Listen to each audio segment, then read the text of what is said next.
You know what time it is? Oh.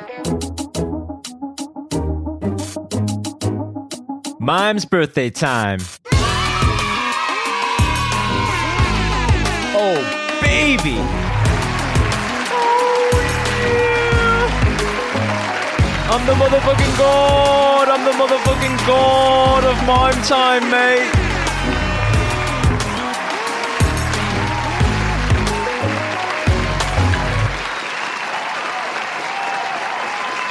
Thank you everyone. Thank you very much. Please contain yourselves. Simmer down now. Simmer down hard. Oh.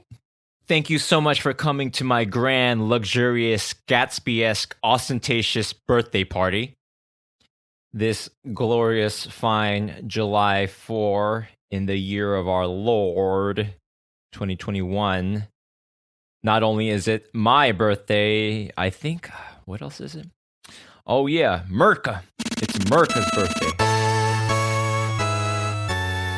Every year on my birthday, I usually give some long-winded speech about how proud I am to be American and to have these two cultural identities, being Korean and American, and how I embrace both totally, and how I especially cleave to American values of liberty, independence, self-reliance, and self-actualization, and really being the best version of yourself. And I usually share some Ralph Waldo Emerson quote about self-reliance. If you haven't read that essay, Self-Reliance by Ralph Waldo Emerson, it's the fucking shit, and it changed my life. So, I mean, if you're into changing your life and becoming a more independent person, then I would highly recommend that. Anyways, on my birthday, I always like to reflect on the past 12 months of my year and put it in context with all the years since I've come to Korea, how far I've come, and what an amazing, incredible journey my life has been since I came to Korea to self-actualize, to find my roots, and to become a better version of myself. And that, hey, if I can do it, you can do it too. Merca. This podcast, Maim Time, is about me, Maim, and my time here in Korea. My journey in regards to my own self-development and becoming a better version of myself, as I mentioned, whether that's becoming more disciplined, more well-dressed, more socially apt and charismatic, making more money, becoming more confident with dating women, becoming healthier, fitter, smarter, and all that. And part of that journey, at the heart of it, in finding myself, is finding my roots, coming to terms with my identity as a Korean American, as Asian diaspora, which is the real heart of why I started this podcast. To be honest, fam, as a podcaster, I'm still honing down to the right niche, and it's going to be something in between the self-development side where I want to tell listeners to be the best version of themselves, and in that include my own perspective on what it means to be Asian diaspora and be confused with your identity, and the best attitude and philosophy that I found to make the most out of being Asian diaspora. Or if you have a fucked up sense of identity and it fucks with your psychology and whatever, how to deal with that as well. So some episodes might be more relevant to you than others. This one is going to be more about the former, the self-development side, because I'm taking a reflection of the past year. And please tune into other episodes for the Asian diaspora, third culture kid identity topic. The theme of this episode is, I'm going from my last birthday all the way to this year's birthday. It's chronological, somewhat systematic, and stream of consciousness at the same time. If you find the content or ideas valuable, then just like with any good book or podcast or video, I highly recommend you go through it several times to digest it, and then delve into the sources I mentioned, including Sten Ekberg, Alex Becker, and Sam Ovens. I'll link them in the description, and I'll mention them again in this episode. I think real, intelligent, practical people don't just go about reading hundreds of books. They go back to a few books and read those over and over again. Nobody can properly digest or internalize all the awesome information or ideas in a given book just by reading it once. You have to go through it again and again, make new connections, and it'll make a deeper impact. I wish someone had told me that sooner. Real good books are worth revisiting for reinforcement, for reminding, to learn something new you didn't see before. It's really priceless, and you don't extract the full value unless you do that. But my point being, I think if 19-year-old Maim or 19-year-old you or whoever you are with maybe problems similar to me can seriously digest and understand and do research on all the things I go into this episode and apply them into your own life, then you have so much to gain and you become the motherfucking god, mate.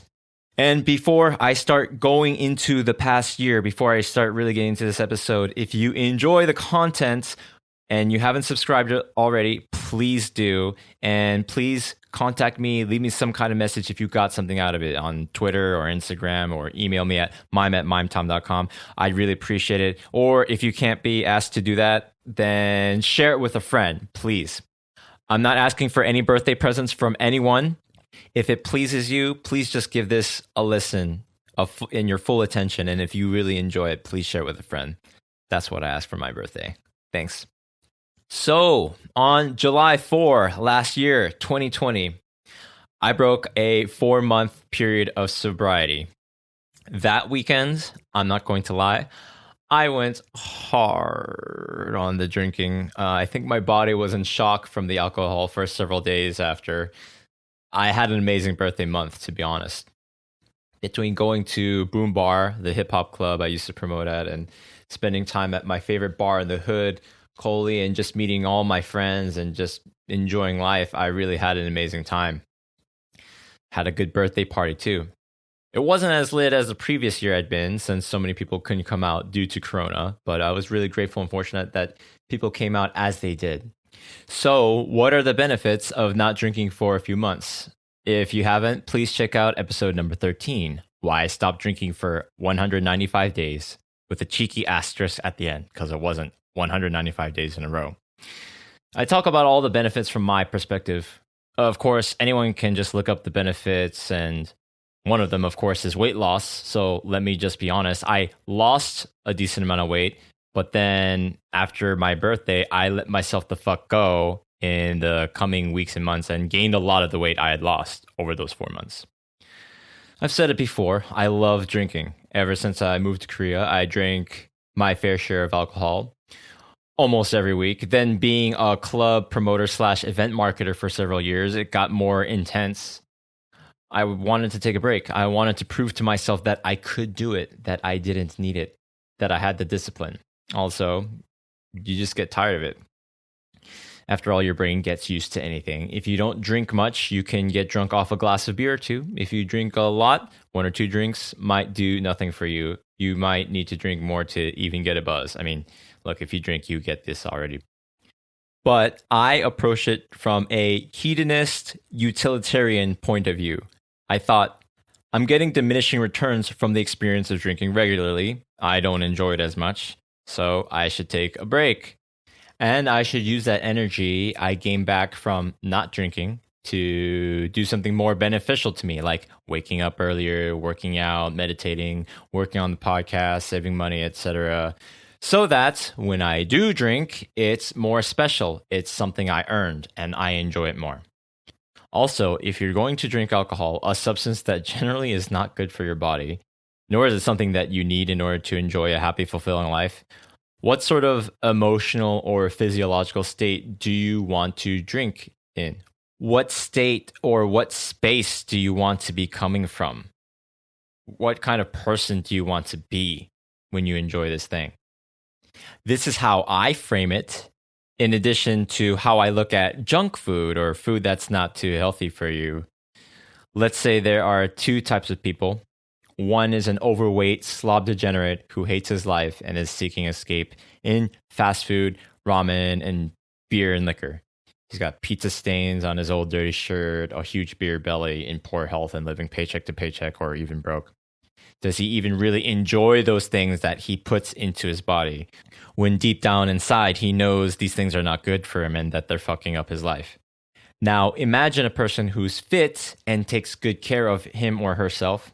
They eat pretty healthy and they generally save half the money they make. They're well put together, dress well, and they're in great shape.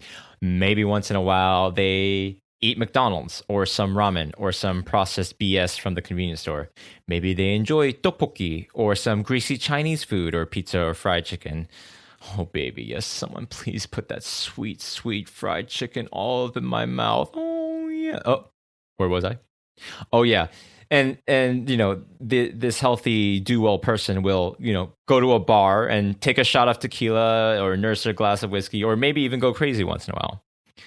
Of course, if you're at that level of health, you may not want to do any of these things at all. And maybe you're the type of person who can't just have one drink or can't just have one extra triple large cheeseburger pizza burrito. In that case, you might be better off abstaining completely. But if you have a choice, if I have a choice, what kind of person would I rather be that chooses to indulge in these substances and fast food and alcohol and whatnot? Let's face it, fast food, alcohol, these are drugs that give you massive dopamine hits. They're seriously detrimental to your health in the long term. I would rather be at prime optimum health and be at a great place in my life, physically and emotionally, and stay away from these things in general. But as they say, live a little. Well, if you're going to indulge, be like the handsome, beautiful actor pretending to enjoy a cheeseburger in a McDonald's commercial. I guarantee most people on this planet who consume these products look absolutely nothing like the highly paid, fit, beautiful actors and celebrities in these commercials you see on TV or YouTube advertisements. In fact, they probably look like the exact opposite. Literally, I don't know, billions of people consume these products by these perfectly fit, healthy, wealthy celebrities. How dumb and pathetic and sad is it? I'm willing to bet there are countless more fat slobs addicted to all this bullshit than there are models and celebrities endorsing these products. I mean, it only makes sense, right? Let's take a look at a couple examples. Let's look at the BTS meal of McDonald's. Jesus, how much money did McDonald's pay Big Hit Entertainment for that deal?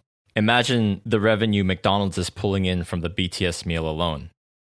There's actually a BTS video, behind the scenes video of BTS. There's a BTS video of BTS doing this commercial. You see what I did there? You can look it up. These super famous, like the most famous, K-pop boy group of all time, on set, messing around with the fries and the nuggets and the sauce and whatever, being told to do this, right? The whole production. I mean, it looks like they're having a fucking great time because they're celebrities and God knows how much money they're getting paid for all this. Looks like they did a great job. Now, let's look at Jay Park doing a Sprite commercial. How much money did he get for that? In this 30-second commercial, he's at his workstation in his studio trying to make a cheeky beat, but he's not in a good mood and he can't focus. It looks like he's got writer's block or something like that. So he takes a Sprite bottle out of the fridge and says, "이렇게 다운되면 우리가 아니지." If we're down like this, it ain't us. I mean, that's my rough translation. And he takes a sip of Sprite, and all of a sudden, he's dancing in his studio. His mood is elevated. The beat is popping. Shit's just going wild. Shit's just going fucking wild. Wow. He just because he drank a Sprite, right? I get it's a commercial and, it's artistic license and all that shit. But, he drinks his fucking sugary carbonated drink, this beverage, and then all of a sudden he gets all the inspiration he needs to make a fucking dope ass beat. I'm not gonna lie, the jingle, the track is pretty dope. I like it. It gets stuck in my head. But I'm laughing. I highly doubt this guy actually takes a Sprite out whenever he hits writer's block. So I get to the next point here. Do you think BTS and Jay Park are eating McDonald's and drinking Sprite every day or even once a month? I mean, I don't know. They can do whatever they want, right?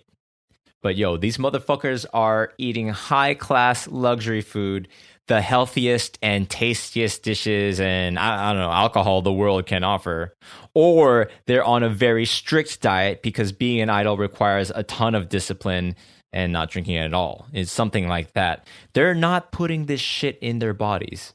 Now, juxtapose these commercials right? All the positive energy and vibes and the flash and the flare and the fame, the lights and the fancy editing and all the appeal and all the $1 billion marketing and whatever. The emotions that they're trying to evoke out of you. Oh, the BTS meal, Sprite. Get the BTS meal from McDonald's. Kulaga reset, Sprite. Oh man, these handsome, famous, talented artists, right? They're promoting this product and oh man, it just makes you want to consume it. Because I want to be cool like them too. So juxtapose all this shit, all the glamour of these commercials with all the countless unhealthy people on this planet consuming McDonald's and Sprite, destroying their health and bodies with these poisons. So, what is the sound, practical thing to do for any human being who wants to live a healthy life? Well, obviously, is to never put this shit in your body.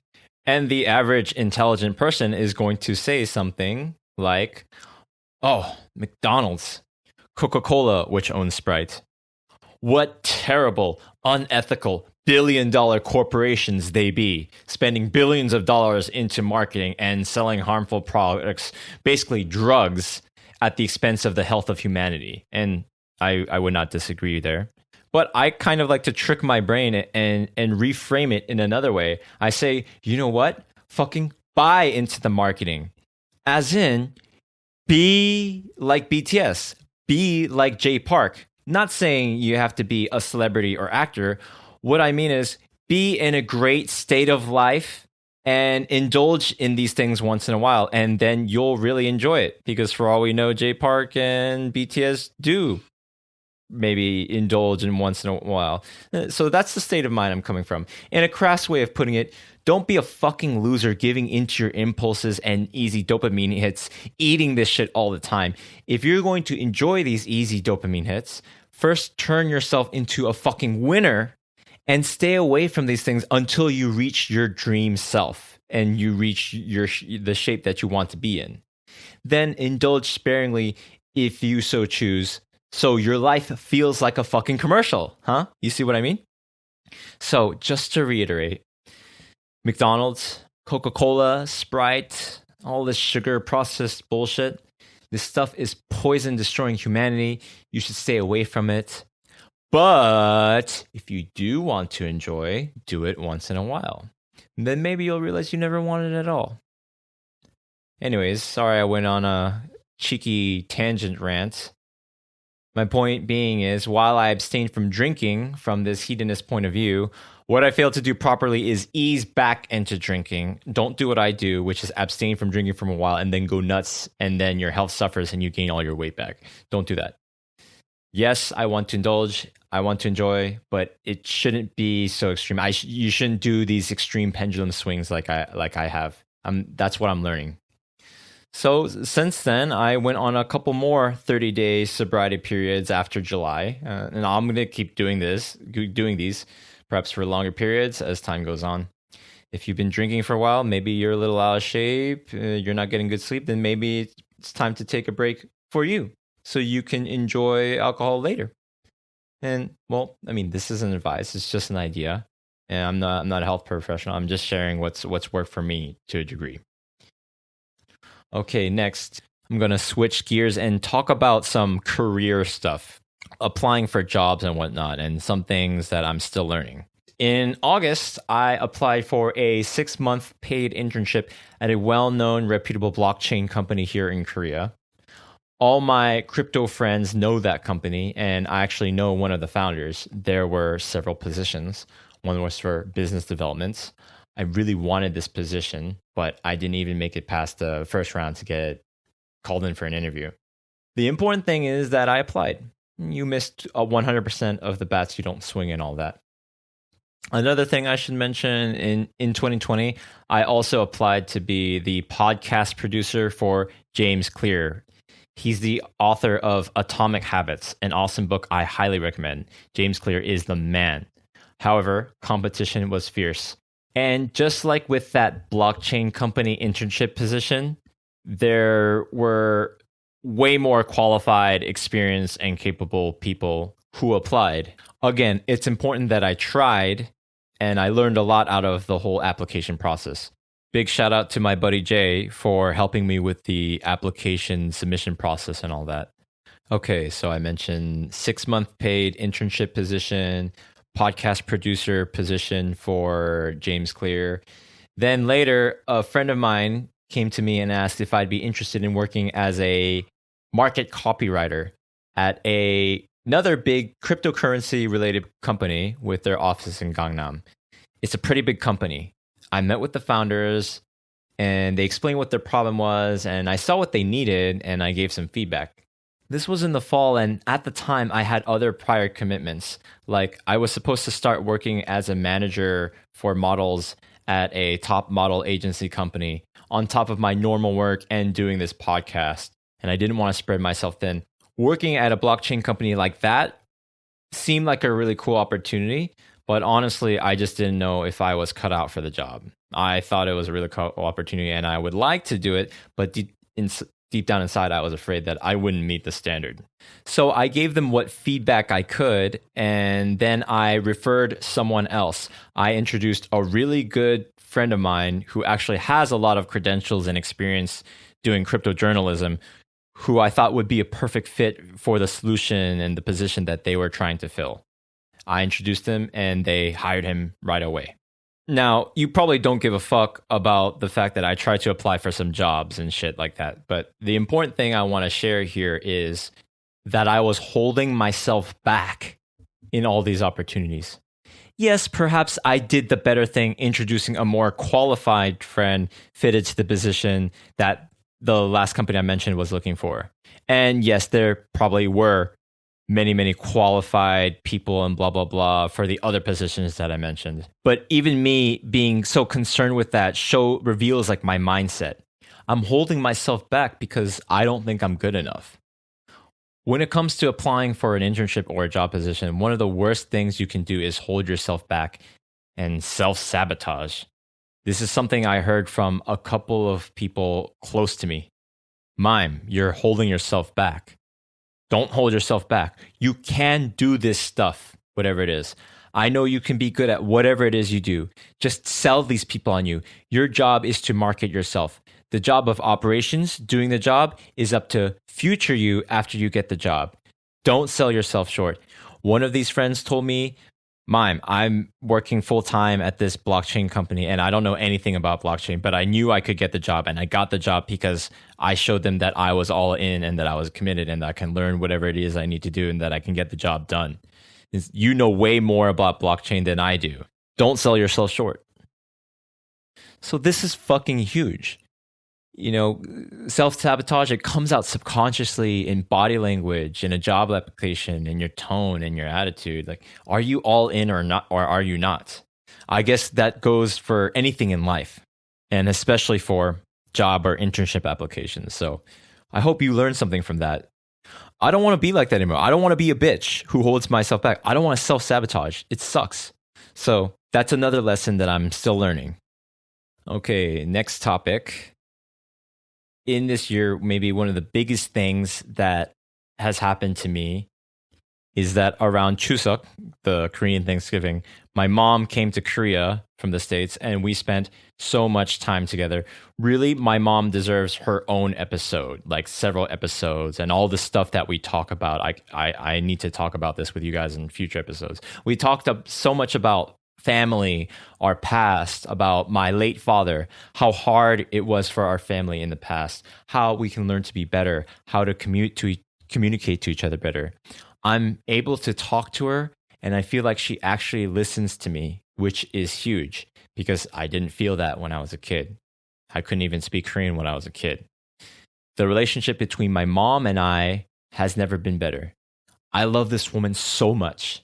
The brief takeaway I have here for you is that even though I had a super strange relationship with my mom, this woman I used to absolutely hate and perceive as manipulative, abusive, and evil, I took a chance and tried to be more charitable and reconnect with her from a few years ago. And now, especially this year, after all the conversations and time we've spent together, I now see her not as a villain, but as a heroine. And I don't know where to begin. Like, I'll definitely have to talk to you guys about what the relationship has been like between my mom in future episodes. But I just want to put it out there that if you have a shitty relationship with your parents, we're all our families are different and we got different personalities and stuff. But if you're like me and you have maybe similar resentments to your parents, one of the principles that I cleave to is that, you know, our parents, especially if we have like diaspora immigrant parents,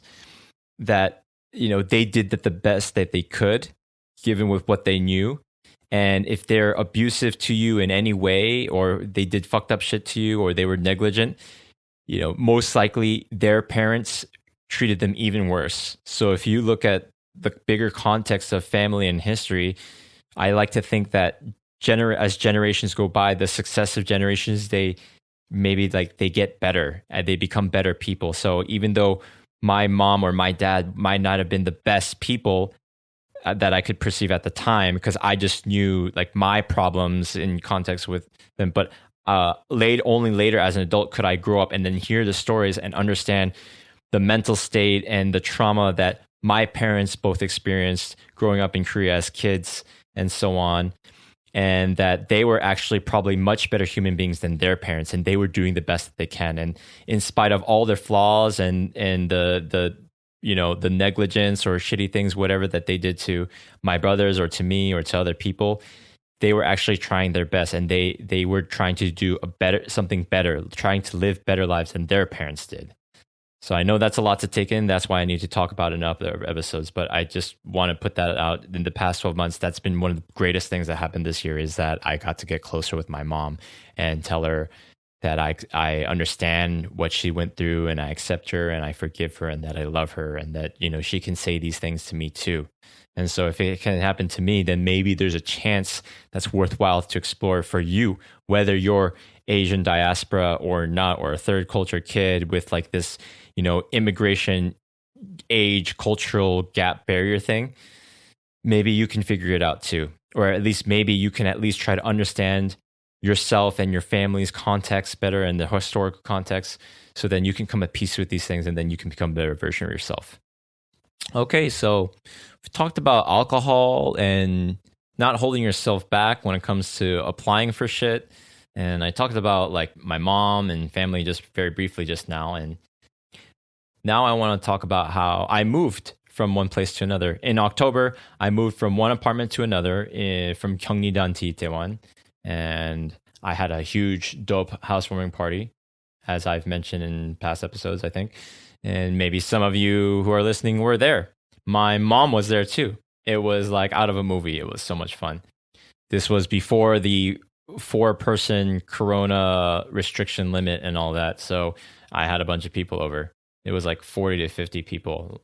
It felt like my birthday, actually. People bringing gifts and shit. One mistake, though, I ended up paying close to a couple $100 for all the food and drinks I provided, which still wasn't enough for everyone who came. What I had asked was for people to bring alcohol, and they did, wine, whiskey, beers, whatever. But what I should have done is ask them to bring food.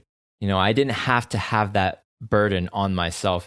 If you're going to have a big house party, don't incur any unnecessary expense. You know, if you're really good with your finances and doing parties and whatever, you probably already know this already. And I should have known better being an event planner myself. You can host an event, either a house party or a party at a bar, and negotiate a charge at the door or a percentage of the bar sales so that you make a profit or at least break even. Like my young Aaron Kim mentioned in his book, when Pursued by the Maker, he and a couple of friends did like a Christmas party and did exactly that. They made like a cheeky profit and they had a great time, you know. And this is a weakness of mine, and so that's something I'm still trying to learn, you know, because I'm so giving and like, oh, I want to spend the money, but really I don't need to. People will still love me, and people will still want to come see me and hang out, and I don't have to bear all the expenses. And you don't even know if people will always appreciate it in the end, anyways. And this will go more into finances, which I'll talk about later. Okay, so and transitioning. One of the people who came to my house parties, a good gentleman, a good friend of mine who I respect very deeply, asked me to start coming out to karate sessions once or twice a week. So I started attending karate classes again. I felt like I need to engage in some sort of martial arts to test myself, to strengthen myself, to increase my sense of discipline and ability, to feel like I can protect myself in a physical confrontation, as well as to overcome my fears. And I kind of want to be like Joe Rogan, right? Because he's such a multi-talented dude. He's a comedian and Brazilian jiu-jitsu MMA fighter announcer dude. And he has this podcast. So like I kind of wanted to do my own version of that. But I had to stop karate in big part because I got my injury. So I had to stop. So that all changed. And I'll get back to talking more about karate later. So now transitioning into my injury, which I talked about a couple episodes ago, about how I let my back injury hold me back from staying on my path and working on this podcast. It was my biggest excuse as to why I shouldn't work on my podcast, because I can't sit down in a chair for long in front of my computer at a desk because it hurts my back. So I just need to heal by laying down on the sofa or bed and watch YouTube videos. But that was just bullshit. Really, I was just willing to allow this excuse to hold me back from my path, because sometimes it's just not fun to do all the tedious little work that comes with doing a podcast. It's not necessarily all that difficult. It's just all the work, volume, and time that goes into making it happen. I think it subconsciously made me want to shy away from it. So recently, I put a coffee table on top of my desk. I think it was like maybe not even a month ago, or maybe a little longer. I just put a coffee table on top of my desk and put my laptop and monitor on top. And now I stand in front of my laptop and microphone as I work these days. I figured out a solution that I should have done way sooner. Okay, so about when did this injury happen? Let's go back. Let me tell you a personal story which relates to the injury. On New Year's Eve, I had a really bad falling out with my girlfriend. We had a huge fight. What happened was, on New Year's Eve, I had asked her to stay over, but there was some miscommunication. I said I wanted to go see one of my close friends who I look up to have a drink with him. She said then she was going to go back to her home. She thought we were just going to spend time together, but I thought that I had communicated to her that I wanted her to come with me to go see my friend, right? I mean, it's not, these things happen. So I said, okay, well, if you don't want to go with me, like I'll go and it'll just be a couple hours and then I'll be back. She said, okay. So I went.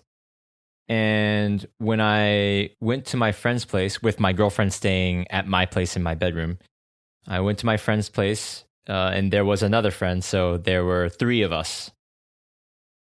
I really had the intention of only staying for a couple hours. I communicated, hey, my girlfriend's over at my place, so I got to go back and see her. I can't stay here too long.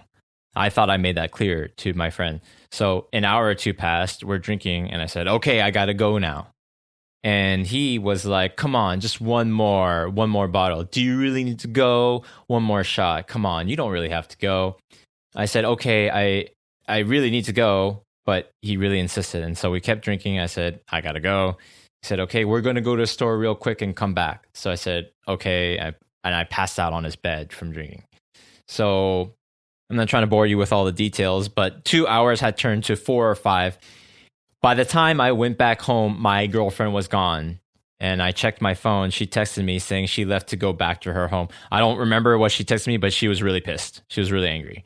She lives outside of Seoul. She was pissed, and rightfully so. So what did I do? I called her, texted her saying I'm sorry and that I'm taking a taxi to go to her place. At the time, I thought that was the right thing to do. It was like 4 a.m. Everything was closed. There were no PC bongs open at the time, or so I thought. I walked around the neighborhood trying to text and call, kind of like a stalker, and she refused to meet. She told me I should go back home, that she wasn't coming out. And I was running out of battery on my phone. So I went into a convenience store to get an iPhone charger and just wait. And I took a nap on a table inside the store, slouched over. And then later on, as the sun came up, I think I went to a PC bong that actually was open. And I paid for an hour not to play games or use a computer, just to sit down and take a nap again, slouched over in a chair onto the desk in front of me. It was during this time, either at the convenience store or at the PC room, the PC bang, that I felt a vicious pinch in my lower left back. I think that's when it started.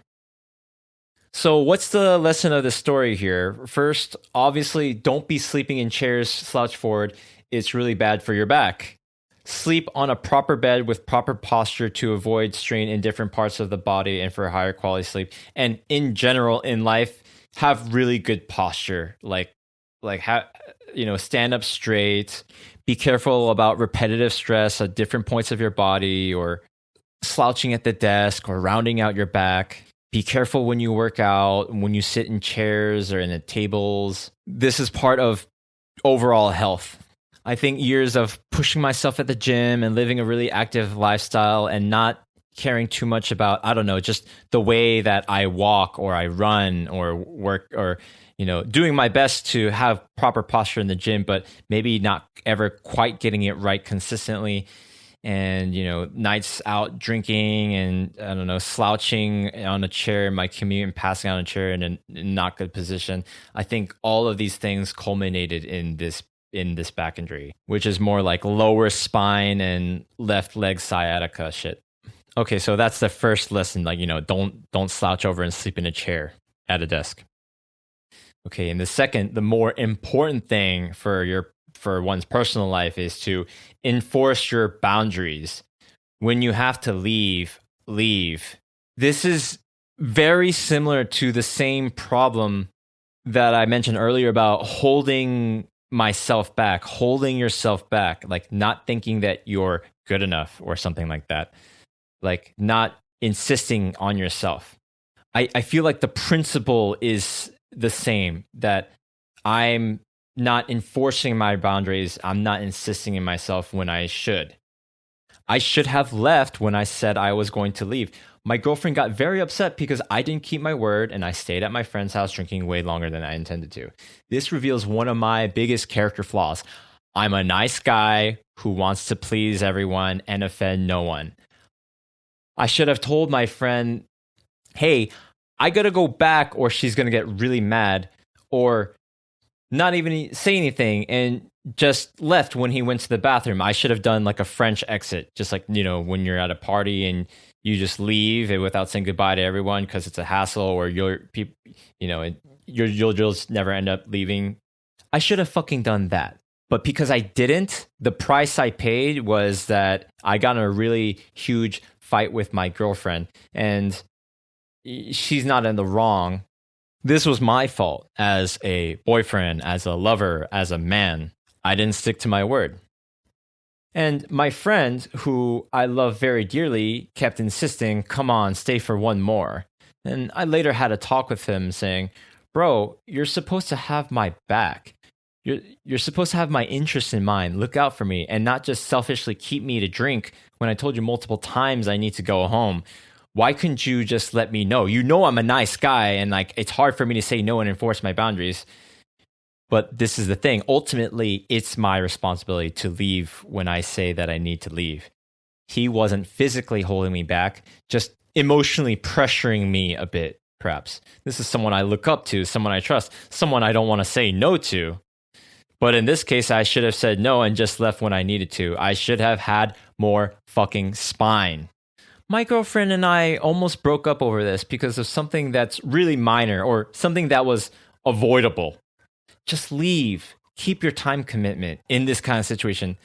I think I woke up in the PC bang, sobered up, and in the afternoon, I left to go back to my home in Seoul.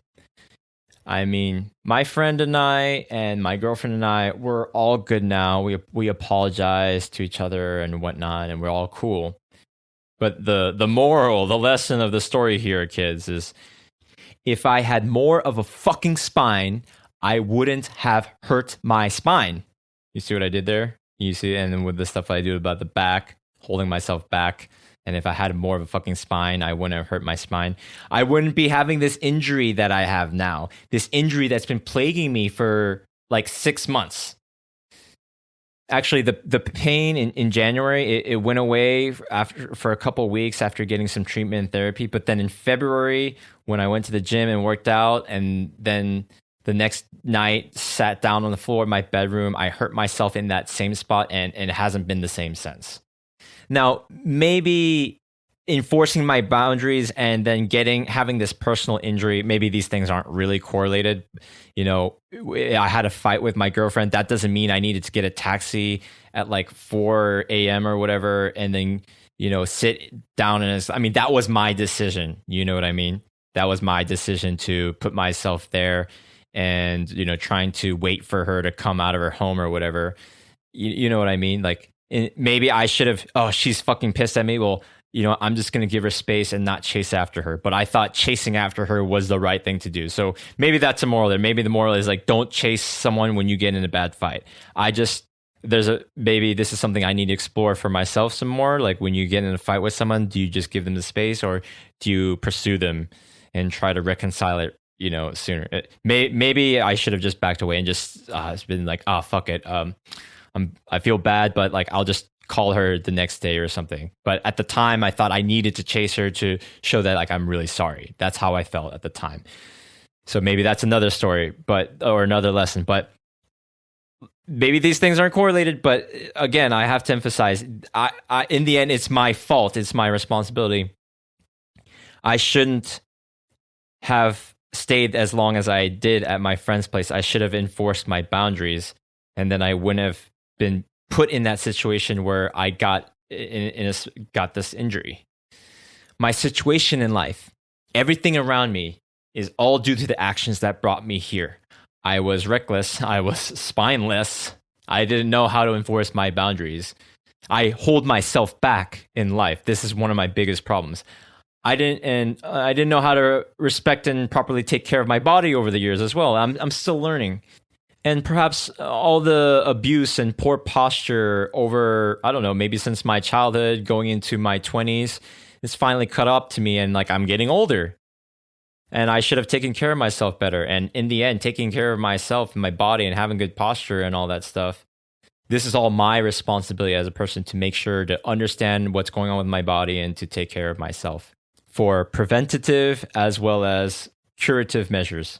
So not only do I want to impress on you, my dear listener, that it's important to enforce your boundaries and have a spine, not to hold yourself back, but to really say what you want to do, communicate what you need to do, and then execute, and then do what you say you're going to do, enforce your boundaries and have a spine. The other important thing here to understand is, even with people you trust and love and respect, like your parents or a good older brother or sister, people who you believe have your best interest at heart, at times you have to enforce your boundaries in a respectful and firm way and say no, or go away, or remove yourself from the situation. Otherwise, you'll make stupid mistakes like me. And the other big thing that's happened this year, you know, the shit that comes with having a back injury, even though it's not super crippling, like I can walk, is that you don't feel good. You're in pain. Or if you move a certain way, you feel in pain, and it's a big distraction and it affects your mood. I lost motivation to have a regular productive day because I thought, well, I need to just take it easy and do nothing and lay on my back and you know, there is some truth to that. So what I did was I still worked for a few months until the beginning of April. It was intense to be working at that time. Actually, I think at some point I was working like 6 to 7 days a week with my back pain, taking meds and whatnot. Then from April, I basically took off work. I canceled a bunch of meetings and plans with friends and continued delaying my flight to America with my mom. A few episodes back, I said I would be going to the US for a while. Some of you might remember. Well, that hasn't happened yet, and this injury is a big reason why. So over the months, all this time I haven't been working, that's thousands of dollars lost in opportunity cost. That's so many sessions at the gym I missed out on. That's so much time I didn't spend on my podcast, which again is a bullshit excuse. I'm only human after all. But you see how I can tie this all the way back to me not enforcing my boundaries, which put me in a situation to injure my back and therefore stop taking work, put myself through a lot of stress, and lose out on all the money I could have been making. All the medical bills, all the money I spent on going to like 5-6 different hospitals and clinics. Like that's probably well over 1,000 at this point itself. Thank God I have insurance. Oh yeah, another thing, get insurance. Whichever country you live in, if it's not too crazy, I mean, please try to get insurance, good insurance, health coverage if you can. I'm very fortunate to be living in Korea where the system works pretty well. So what's the next topic? There's been a lot of paperwork this year. I helped my mom and I renew our passports. Paperwork, organizing your shit is really important, guys. From company work, company taxes, personal taxes, passport renewal, visa renewal. It's not that difficult to learn to organize your legal documents, your passport, your ID, your taxes, your accounts, your passports, your passwords in a way that's secure and accessible. How many times have you had to recover or reset a password because you forgot it? How many times have you forgotten your password? I'm really sick of that shit, and you should be too, because it's an avoidable problem. I'm not saying my system is perfect, but it has saved me a lot of time by being organized. In anything I do, I try to be meticulous, prepare everything in advance, and cross my I's and dot my T's. That's what they say, right? Cross your I's and dot your... Procrastination is the worst, especially when it comes to paperwork. Don't make a habit of procrastinating, obviously.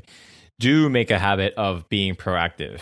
If you're going to procrastinate on procrastination. You're like, oh, I'll procrastinate later, and take the time to think and organize my shit together now.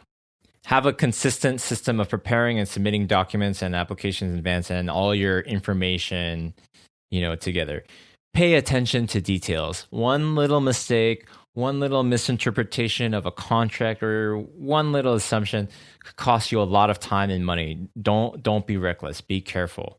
Don't be an idiot like me and make mistakes. We all make mistakes in life. It's inevitable and part of the journey, but minimizing risk by meticulous attention to detail will do so much for you.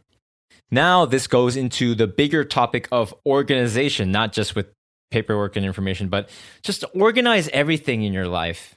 This year in particular has been really important. Just generally speaking, the state of your home, your workspace, your emails reflects the state of your mind, you can argue. Have everything in your life organized and clean as best as you can.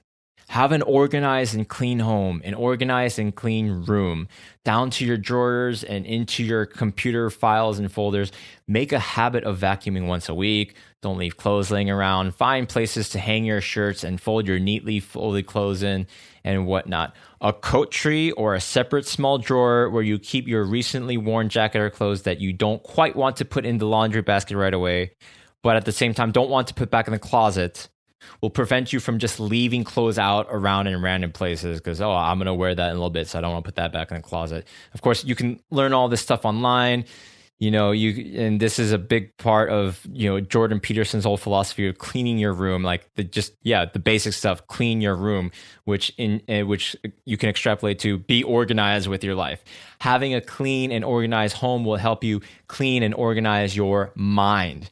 It's one less thing to worry about. Physical clutter is mental clutter. Yeah, sure, maybe some of you are successful. Maybe there's some successful CEOs and like their room's a mess, or you can be a successful, popular, very talented artist and your room's a mess or whatever. But in general, I think for the average person, it's just better to have your shit together by having your shit well organized.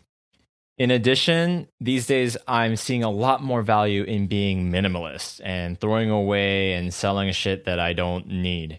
I want to empty out my closets, maybe sell my guitars, or give some of this shit away to friends. I'm always thinking about how I can get rid of shit. Going off Fight Club, don't let the things you own you. I'm at the stage in my life where I want to be liquid and mobile. And at any point in the future, if I'm ever going to move out, which I may or may not do, Like, let's say I need to go back to the States sometime soon for good or for a long time, and I need to like move. Well, then I should prepare in advance as much as I can and get rid of shit that I don't need now. Okay, next, from organization, let's talk about finances, organizing finances. Finances are super important, obviously, especially saving. There's no way around it. This money thing is arguably the most important thing to have a handle on in anyone's life after health.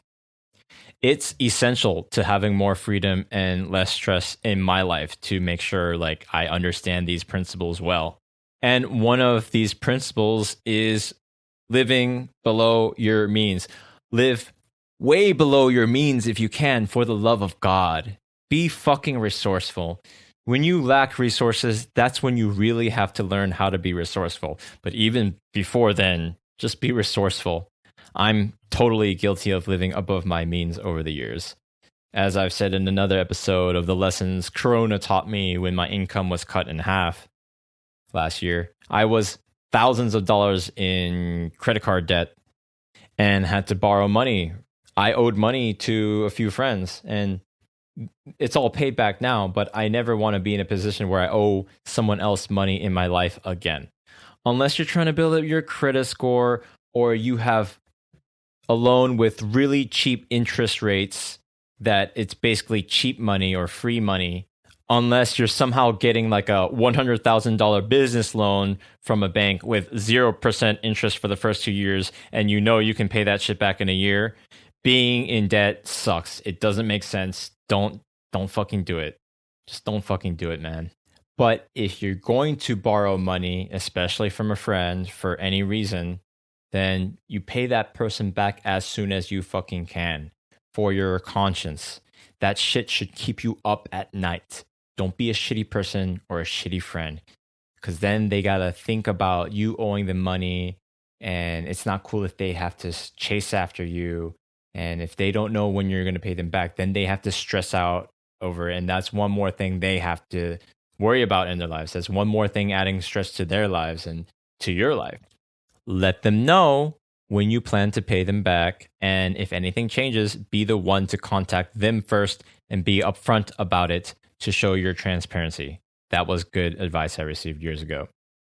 Now, there's a backstory to why I've had this terrible habit of living above my means, racking up credit card debt up until that point last year when Corona halved my income, and then all of a sudden I couldn't pay back my credit card debt right away and I had to pay friends. And this was kind of like an ongoing problem that had been going on for months and maybe even a couple of years up to that point.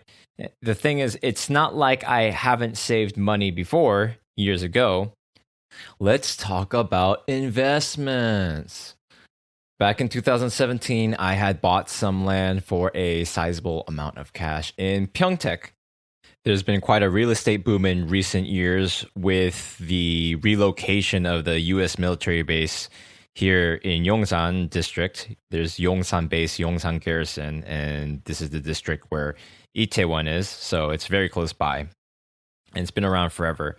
So Uncle Sam moved all the boys, like, I don't know, tens of thousands of families and whatnot, all the way down to Pyeongtaek. And that might also explain for why in recent years, Itaewon, Gyeongnidan has died down a lot in terms of business because of all the U.S. military folk leaving and then all the auxiliary businesses and families, you know, that support the military. Anyways, so yeah, there's a big real estate boom in Pyeongtaek and a bunch of like housing developments and all this stuff. So I thought I should buy in too. And I bought the land from this real estate company because I had a very close Nuna who worked at that company and she invested quite a bit of money herself. Just so now you have some context. Let's just say this was a really huge sum of money for me. Let's say it was $10,000. Some of you might have an idea where this is going.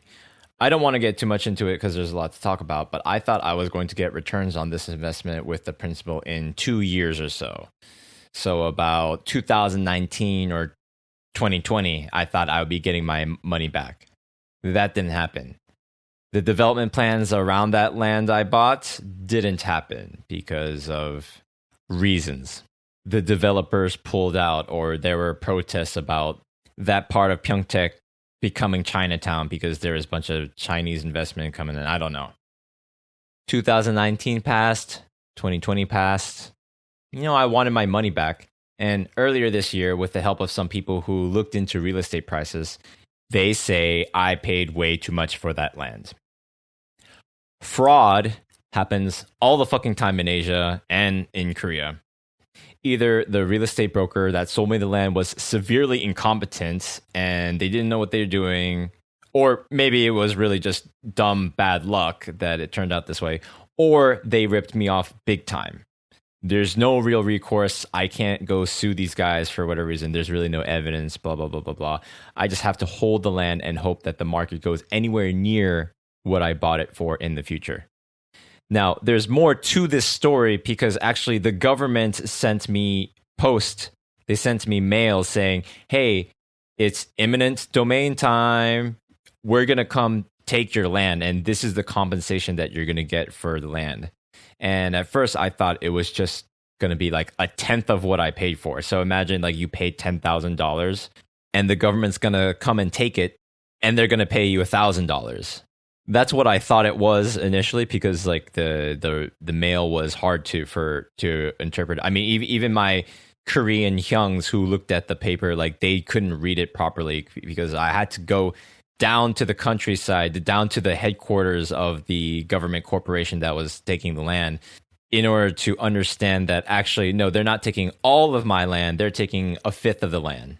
But that fifth of the land is paying me out only half of what I put into it. So if for that piece of land, I paid, $2,000 for it, well, the government's just going to give me a little over $1,000. So I still have like 4/5 left of my investment in that land, roughly. That's another story. Maybe you don't need to know that. But hey, here, an important investment lesson.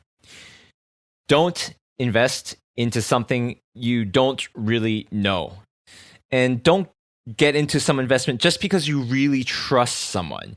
You have to double, triple, quadruple check shit. Really understand what you're getting into.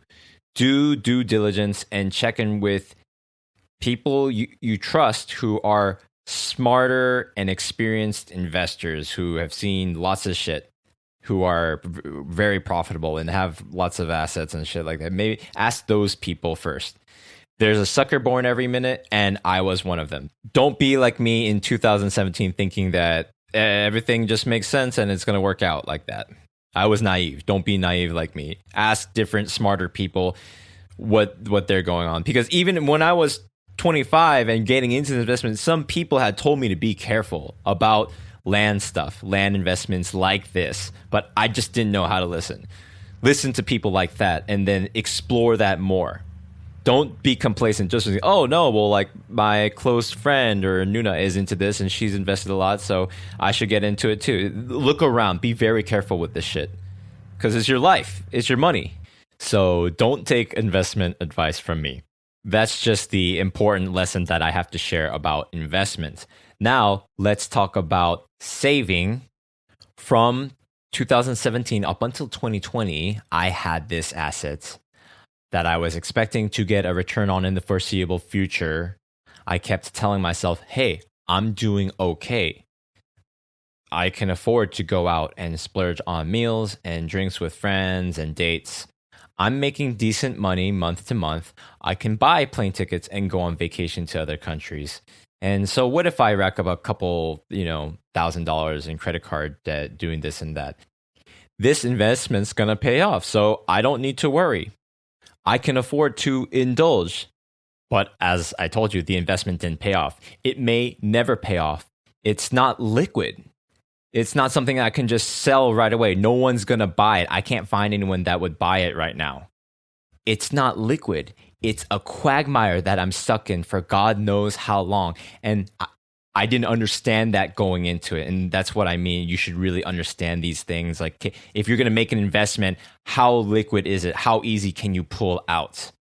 Okay, but right now I'm trying to talk to you about the importance of saving.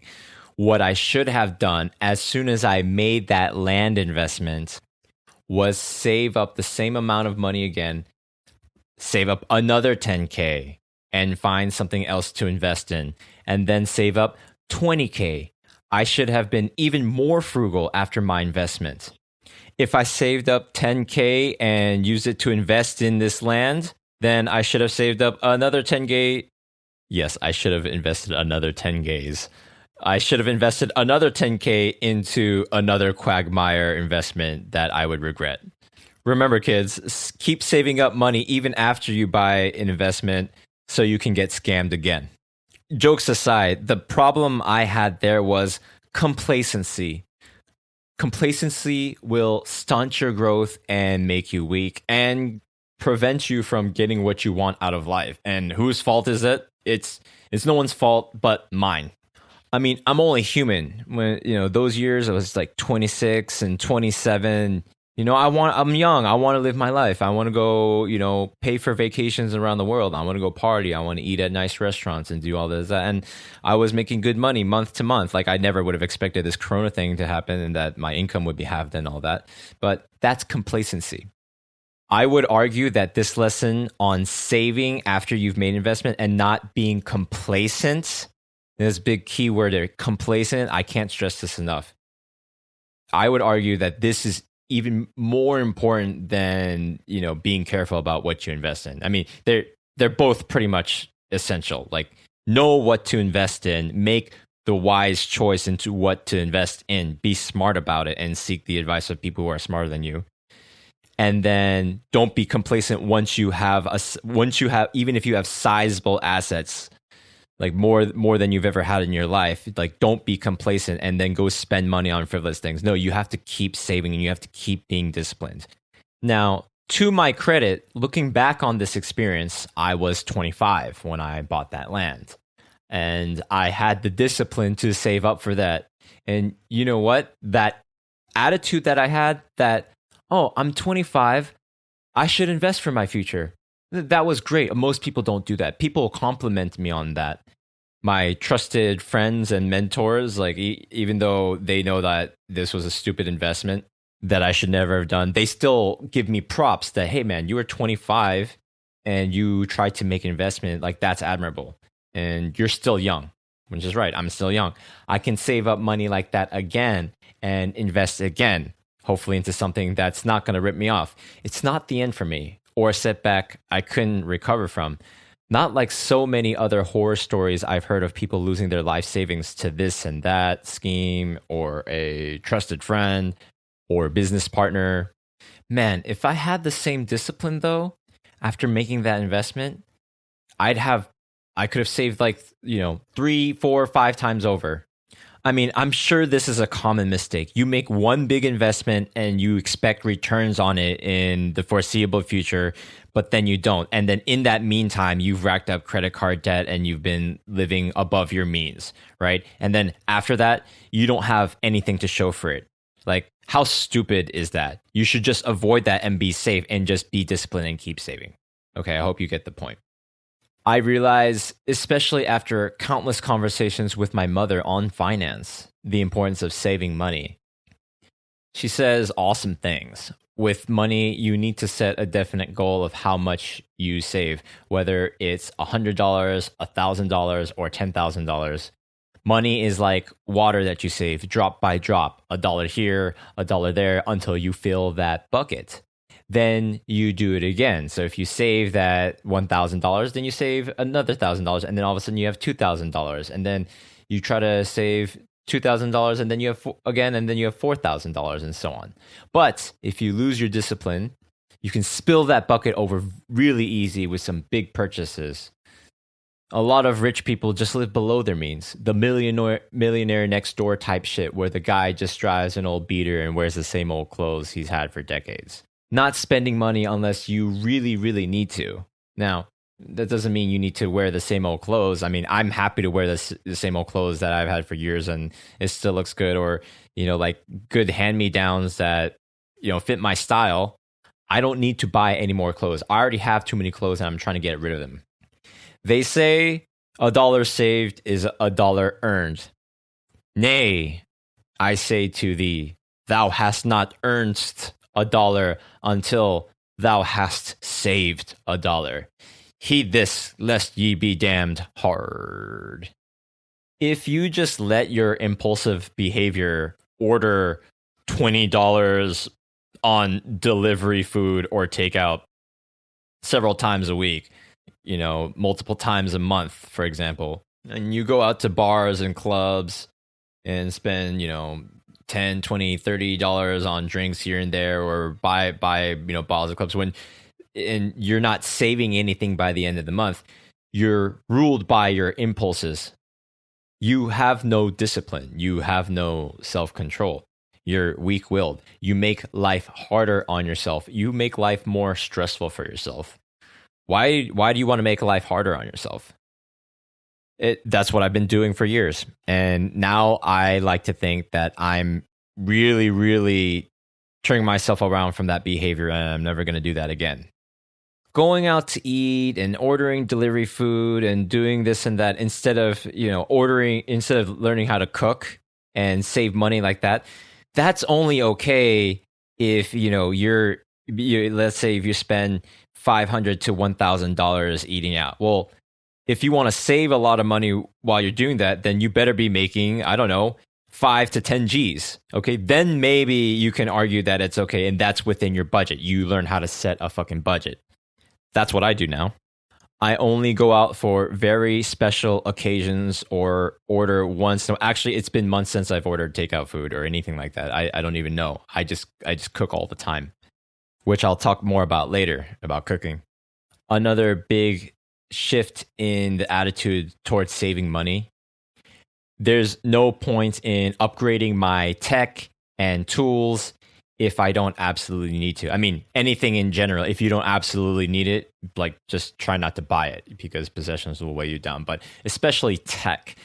And I'm talking specifically this past year, I've been really eyeing the latest MacBook Air with the M1 processor. I was waiting to go to the States because I think I could get it cheaper over there than here in Korea. Something I kept thinking was, oh man, it'd be really nice to have that new, sleek, sexy machine. It would really help me work on my podcast. Everything would run so much smoother between loading up programs and browsing and recording and producing on GarageBand. It would be so much more convenient and nicer to work with a new machine. And I'd get more work done because I'd want to use the laptop more for my podcast and everything. I spent weeks looking into getting a new MacBook, comparing prices and different versions. Oh, should I get the 512 gigabyte hard drive? I think I'll want the one with the 16 gigabyte RAM instead of 8 gigabyte RAM. It's a couple $100 more, but it's probably worth it. I definitely need to put all my shit on YouTube later on, so I'll probably want to make videos later. I'll try to get a refurbished MacBook to save a couple $100 to offset it. And to be honest, I was just really tired of using this old MacBook Air 2012 model. And to be fair to myself, a few months back, the screen on this MacBook started flickering with a line across the screen. You know what I'm saying? I thought, damn, this thing's on its last legs. Like it could just break and the screen couldn't work, and it would cost just as much to buy a used MacBook Air 2012, like a few $100. It would cost that much just to fix the screen and whatever, when I might as well just buy a new machine. So I really thought it was time to upgrade.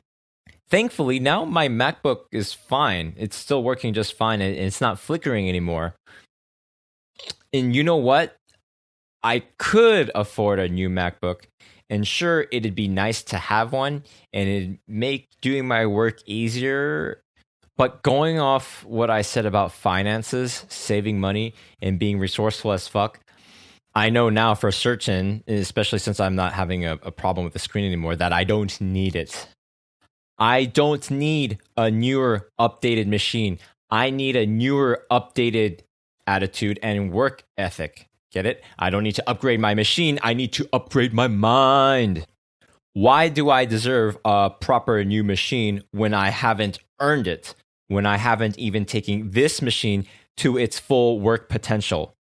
It's not that powerful of a machine, but I'm not editing videos. I'm not rendering graphics or processor intensive files or anything like that. I'm just typing shit down, using email and browsing the internet, managing my website, recording, editing, and producing on GarageBand.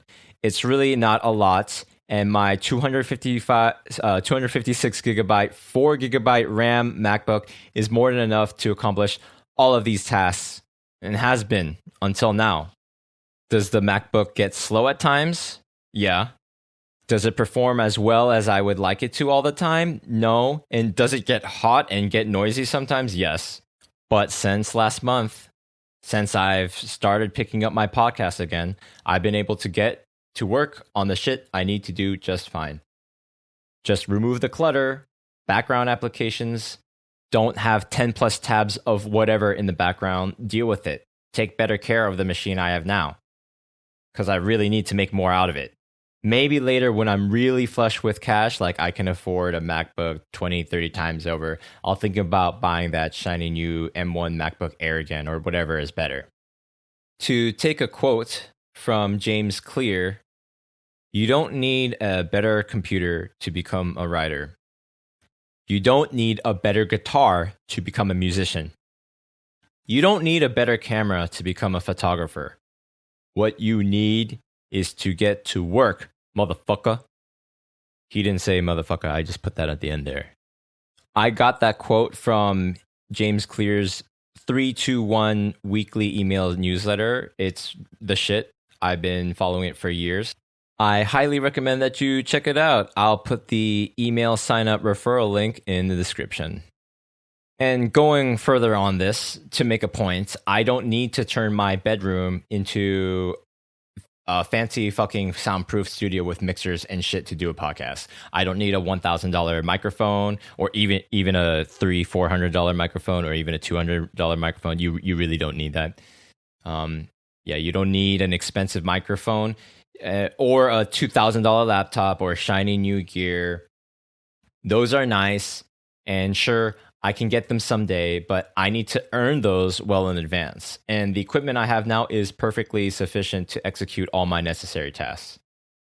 I mean, what am I? A fucking spoiled rich kid who asks dad for money to buy shiny new tools and equipment and a new studio because he wants to be a music producer, but then just spends all his time jacking off to porn, goofing off on the internet and social media, and then partying at night to go networking. Or a kid who says he wants to learn guitar because he thinks it's cool and asks dad for a shiny new $2,000 guitar because it looks cool and he doesn't want to play with anything less. And his friend's dad's got them nice guitars or whatever. I can't ask my dad for shit. One, because he's dead. And two, he wouldn't have the money to do all that stuff for me. And I still love him no matter what. And three, for myself, I should go out and earn these things on my own, because then I could be proud of myself. If I were that hypothetical spoiled rich kid's dad, I'd say, bitch, son, get a job. Earn that shit. Don't get the high-end stuff, or even the mid-end stuff. That's way beyond what you deserve or what you can handle. You have to start with a shitty old microphone and a $20 guitar stored somewhere in the attic. Or go into the neighborhood with a push mower and offer folks to mow their lawn for $10 to $15 an hour and buy the cheapest shit you can find on Craigslist or eBay. Find the best deal and consider yourself fucking lucky to even have that. See if you still like playing with these old toys then. And then you'll know if you really, really want it. If you really want it, you'll become resourceful to get the tools that you need to pursue the hobby or the craft that you say that you want. Okay, so we've talked a while about money and saving. A big part of this is cooking at home. Since the beginning of May, because I hadn't been working and making as much money, I had to really learn how to cook consistently.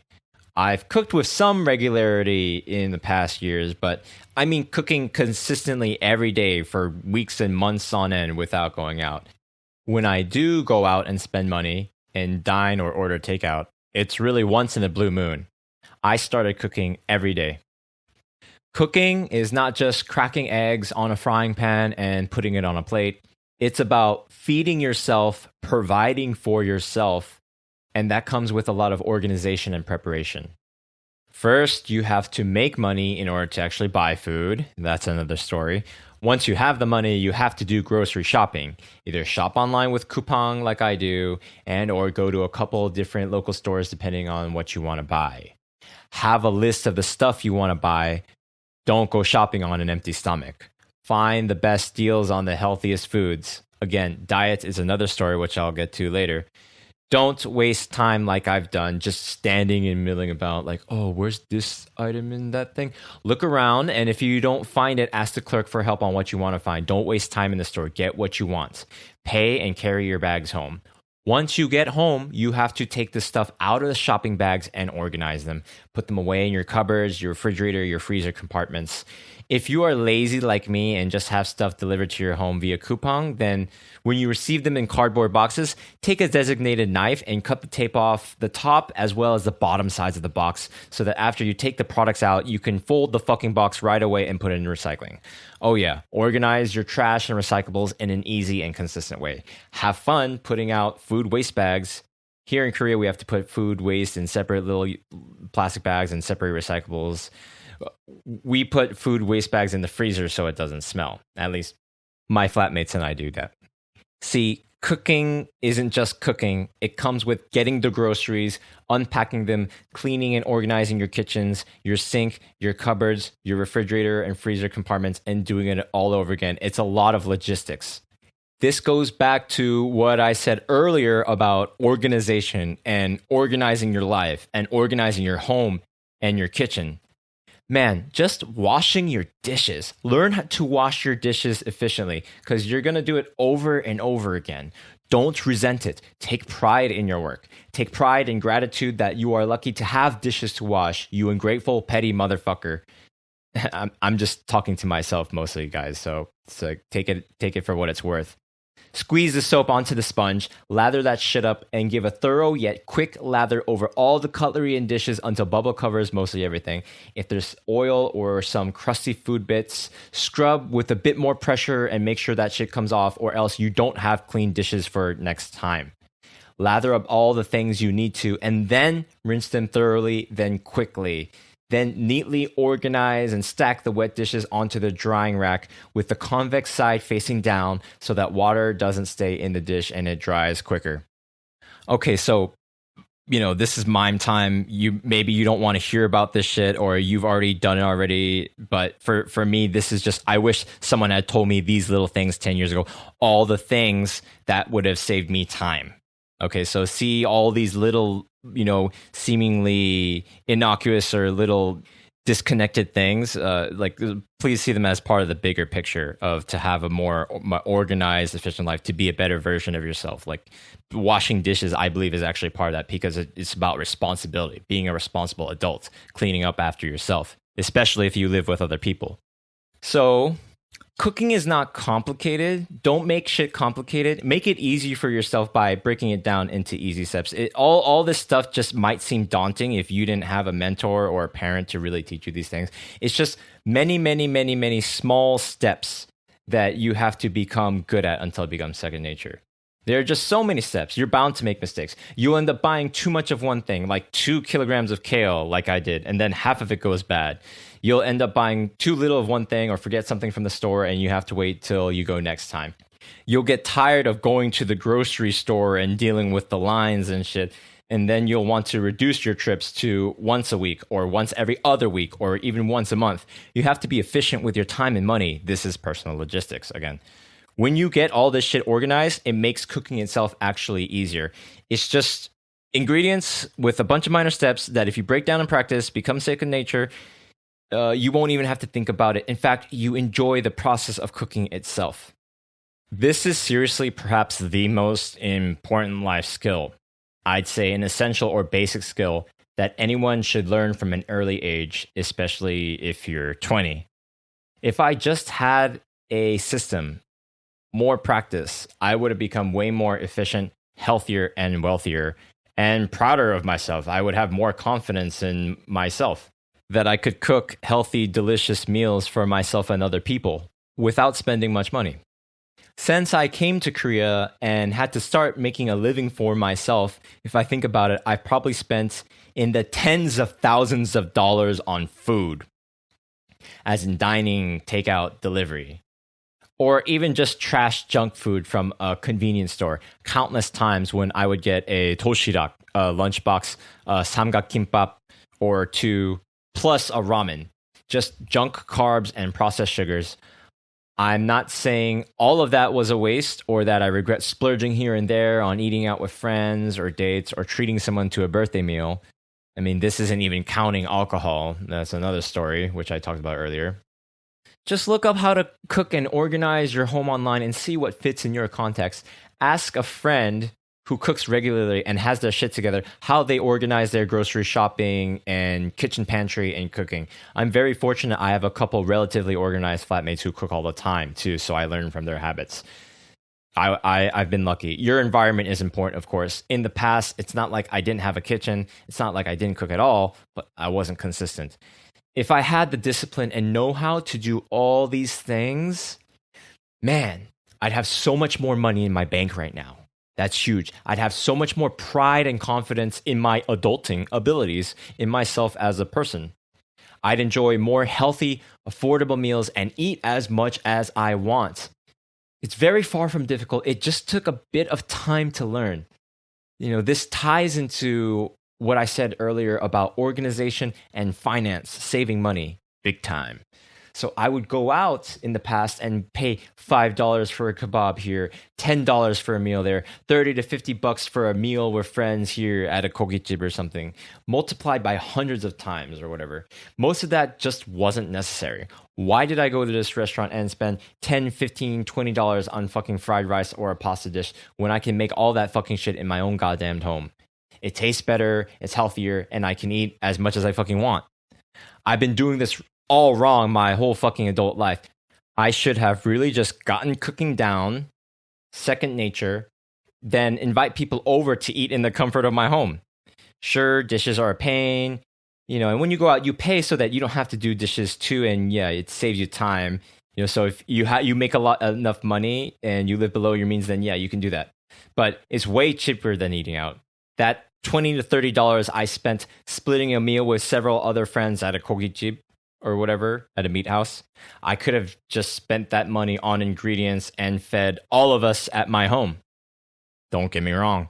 I love a good restaurant. I enjoy going out to a good location, interior, atmosphere, the service, the food. I enjoy treating myself, treating my friends. Is it worth spending hundreds of bucks a month on? Not to me, not anymore. Not until I'm making 5, even 10K a month. I'm tired of giving my money away to other people when deep down inside, I know I can be more disciplined and actually reap more benefit by cooking at home. All that money I've spent going out, dining out, ordering delivery or whatever, it adds up. And again, this goes double, triple for alcohol and drinking habits as well. Now, we've been talking about saving money and cooking. I'm going to go even further with these things and talk about dieting. A huge development in the middle of June. Just a few weeks ago, I started a keto diet with intermittent fasting. For those of you who don't know, this is considered a fad diet. A keto diet is basically low carb, high fat. So you're not eating any carbs or processed carbs. You're not eating rice or pasta or bread. And intermittent fasting means like you reduce your eating window, like 16 hours of the day you're not eating, and 8 hours, like say from 12 p.m. to 8 p.m. That's the period of time that you eat, so that when you're not eating for an extended period of time, it allows your body to burn fat and blah, blah, blah, blah, blah. Full disclosure, these days, I'm mostly watching 2 to 3 channels. Dr. Sten Ekberg, who talks about the keto diet, intermittent fasting, insulin resistance, and how that keeps us from losing fat and belly fat. And Alex Becker, who talks about entrepreneurship, focusing on your biggest goals, success, not letting distractions get in the way, detoxing from dopamine and caffeine, because these distractions keep you from, reaching your goals. So thanks to the gods of the YouTube algorithm and coming across these channels, I finally started to understand how the body works somewhat, so that I could really convince my subconscious that I seriously need to change to a low carb, high fat keto diet, as well as consistently do intermittent fasting and even go on extended fasts where I don't eat for a couple of days or more. Since the beginning of June, I've lost roughly 7 to 8 kilos, guys. I've never seen results like this before. Everyone I meet has remarked on my weight loss. My pants are looser than before, all that testimonial shit. This shit is changing my life. Guys, I've given up carbs and processed sugars, specifically rice and noodles and pasta. It's been a fucking addiction my whole life, thanks to my Korean mom, Korean Asian feeding habits, this bullshit cultural notion of 3 square meals a day and the standard American diet. I'm so sick of my addiction to grains. Until I reach my fucking goals and lose this stubborn belly fat I've had my whole life, until I can see my abs for the first time in my life, I'm not eating a grain of rice or a single noodly hey-hoo. Which is funny because I recently just got really good at cooking pasta too. The last pasta I made was fucking fire. So I at least can cook a mean-ass pasta or fried rice for other people if I want. But as for me, nothing's going into my mouth except healthy, nutritious, organic, high-quality, low-carb veggies and high-fat meats and other keto bullshit. Okay, the closest thing I've had recently to a cheat meal is Spam fried rice, keto Spam fried rice, which uses cauliflower rice. Did you know this was a thing? It's cauliflower broken down and processed into tiny bits so that it looks like rice. I swear, this shit tastes 90% just like actual rice when you cook it right. Spam is processed and not too healthy, but it's low carb and low sugar, and that fits in the macros. Cauliflower rice, green onion, some soy sauce, some sesame oil drizzled on top, crushed pepper, some crispy bacon, a slice of cheese. Oh, baby, this shit is fire. Put it in your mouth. If you want to try it, like, just hit me up and I'll make you some. Anyways, after watching Dr. Sten Ekberg's videos, I understand why now in the past years it was so hard for me to lose weight, even though I was working out hard, lifting weights, and doing cardio, and drinking green smoothies. Now I understand how the body works a lot more. I'm still learning, of course, but I get what I need to do. I just eat 1 or 2 meals a day, or maybe even skip a day and then eat when I'm hungry. And when I eat, I only put in foods that are good for me, whole foods, no added sugars or carbs or artificial ingredients, or I do the best I can. And the food that I eat is fucking delicious and satisfying, that I don't need to eat again in 3 hours or be snacking all the time.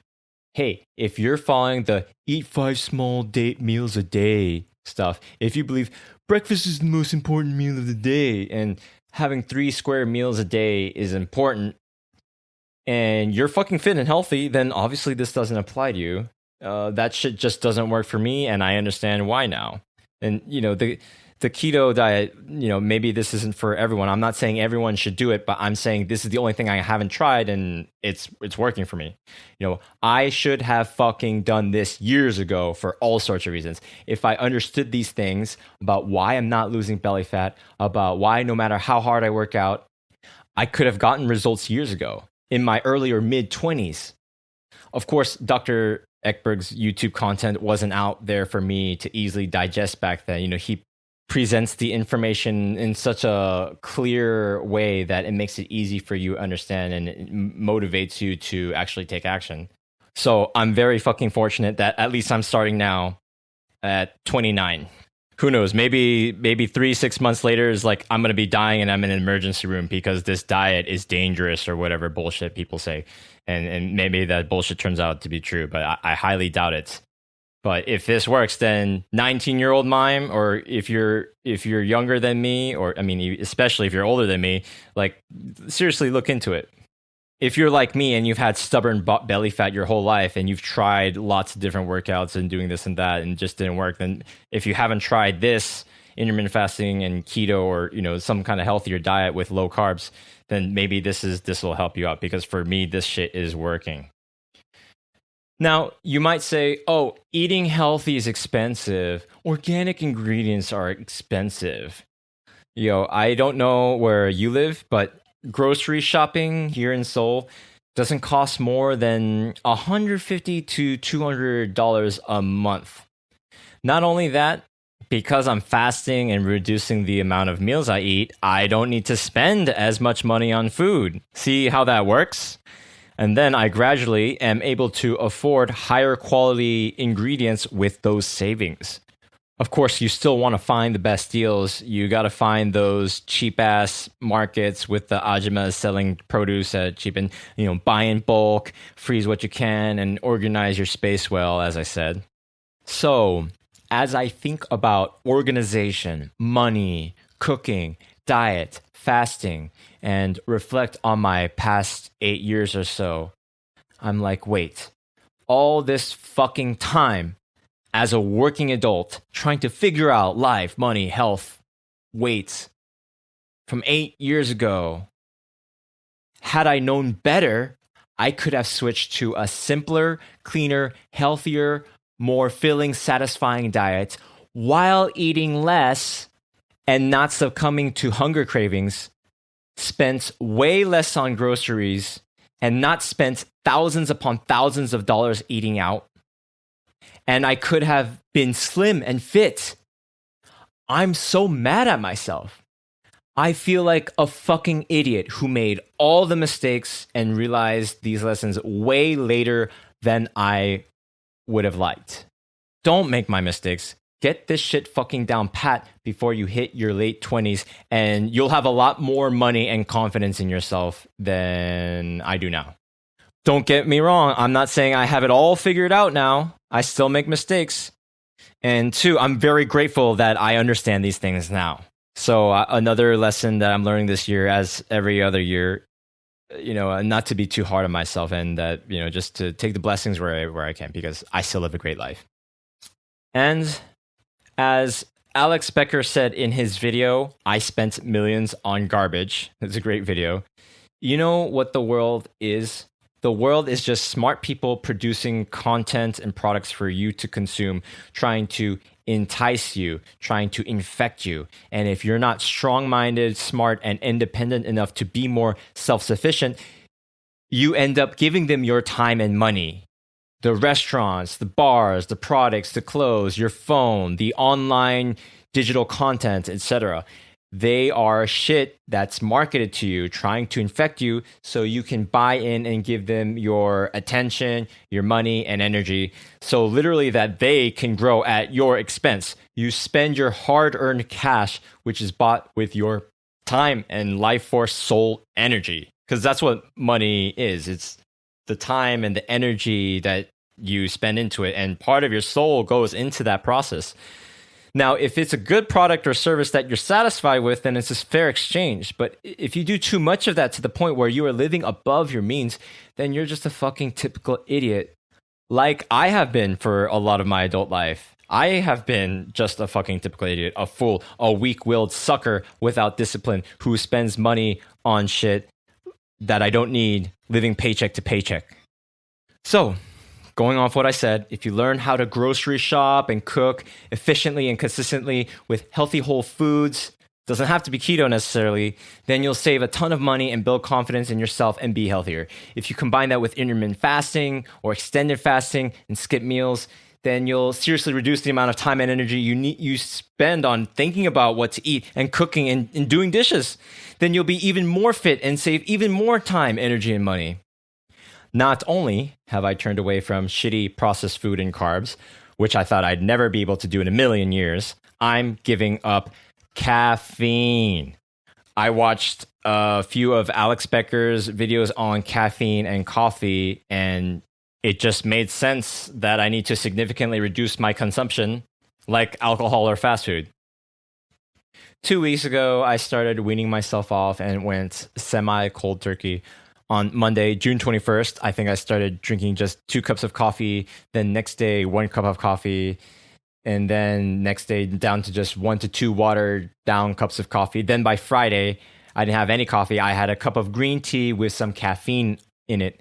Then on Saturday, June 26th, I didn't have any caffeine at all. No, I just woke up, made my bed, drank cold water, meditated, took a cold shower while taking deep breaths. And I thought, I can do this.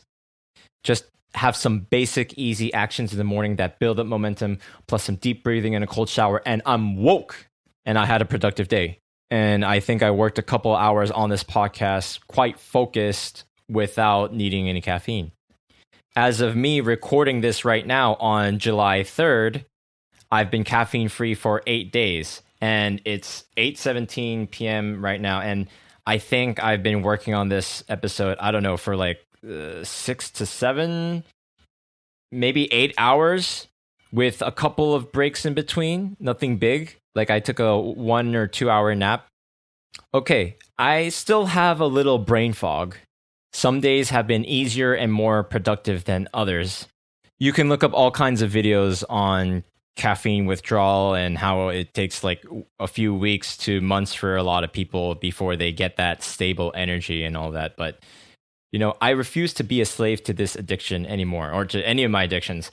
I can be productive, healthy, alert, active, and have stable energy and better sleep without putting this drug in my body. I don't fucking need caffeine to have a productive day or to have a productive, successful path in life. In fact, I'm more likely better off without it. If you are drinking coffee or caffeine, I'd strongly suggest only drinking it in the morning before noon. Like the earlier, the better. That'll make a big difference in your sleep. Because the later in the day that you drink coffee, the more the caffeine is still going to be in your system, even by midnight.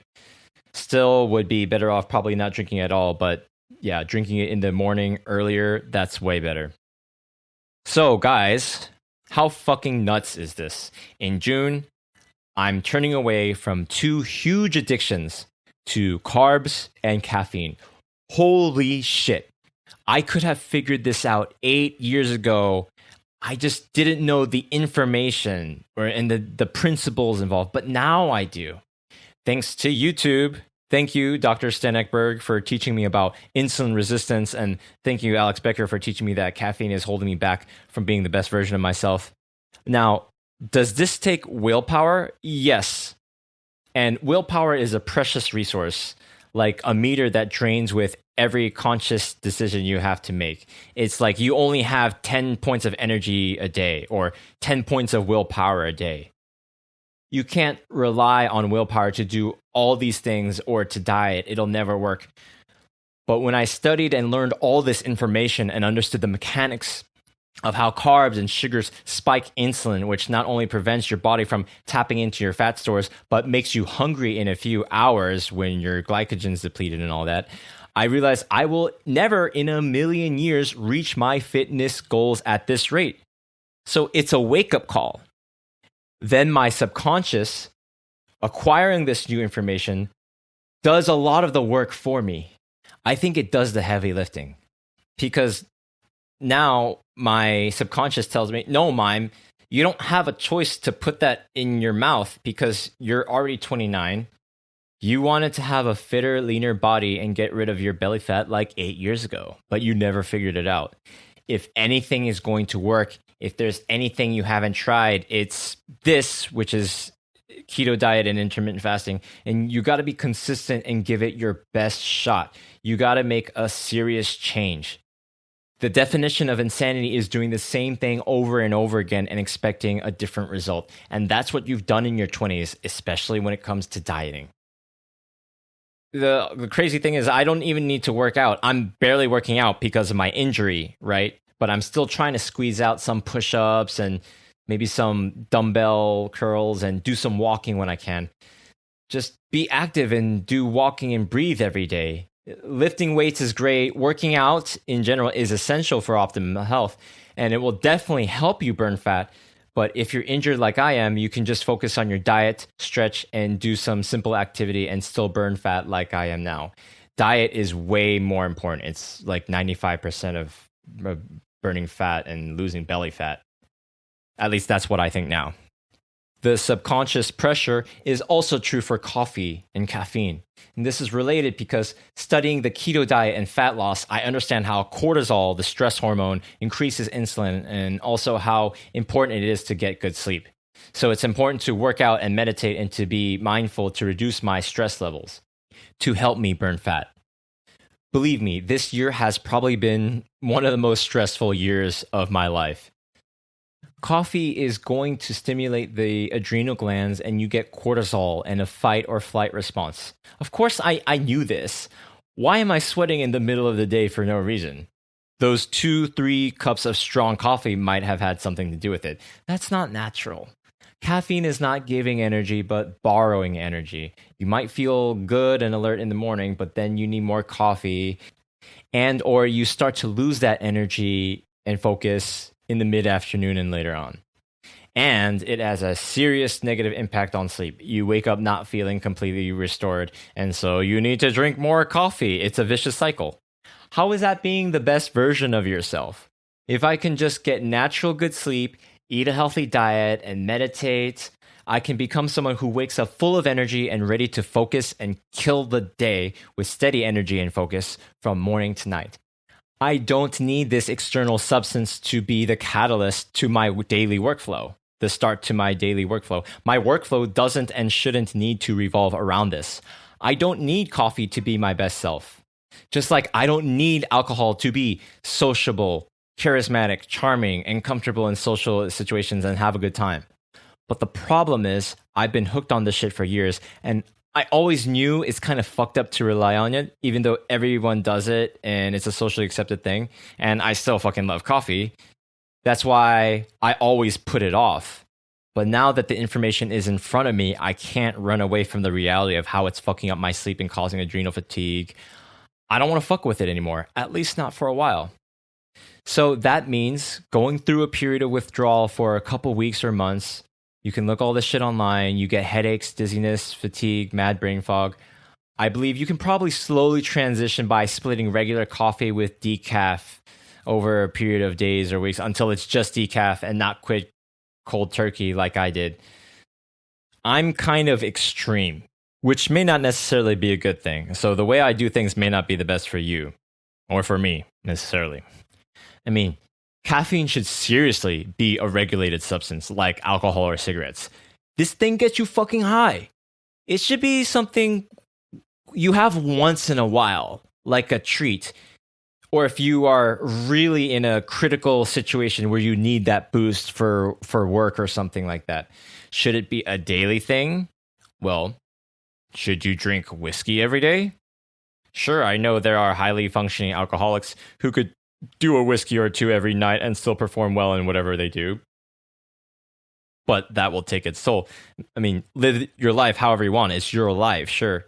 And if you're fit and you have a healthy diet and you get good enough sleep for yourself, then, maybe you can just drink, alcohol or caffeine on a regular basis and it's not really going to be a big deal for you. Yeah, so enjoy your life. It's up to you. For me, I just think I've been overdoing it for way too long, so I need to take a long-ass break. Anyways, going back to willpower and abstaining from shitty food and caffeine and harmful substances or bad habits in general, when you understand the mechanics, the system, the dynamics of how your body works in relation to all this stuff, it all clicks, and that really is the foundation to help you take action. At least it has been for me. And I'm not saying I get everything figured out, but I like to think I've made some serious progress, which is why I want to share this with you. I think when it's in your subconscious does the heavy lifting, especially if you write down the reasons for why it's important to change your behavior, what the negative consequences are, what the positive consequences are, and so on. Don't rely on willpower. You'll never make it. Willpower is important, and you should do whatever you can to build that muscle, like meditating every day and resisting impulses such as the urge to check your phone for whatever instead of focusing on the task at hand. But you can't rely on it to do everything.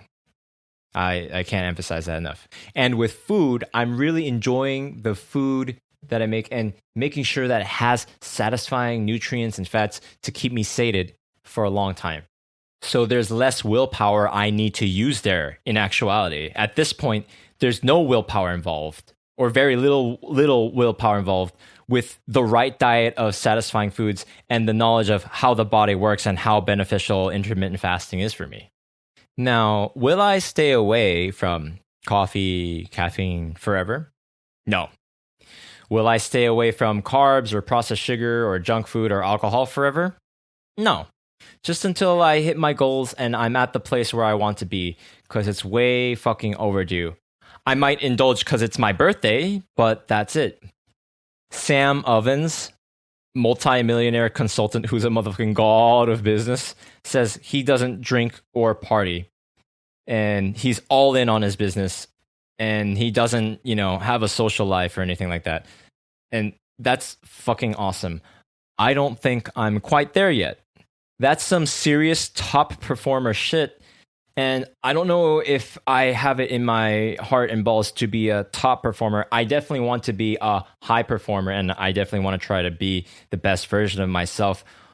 So I have to discern what that means for myself realistically, because I want to enjoy life, right? I want to travel to different countries, eat different foods, and learn different languages.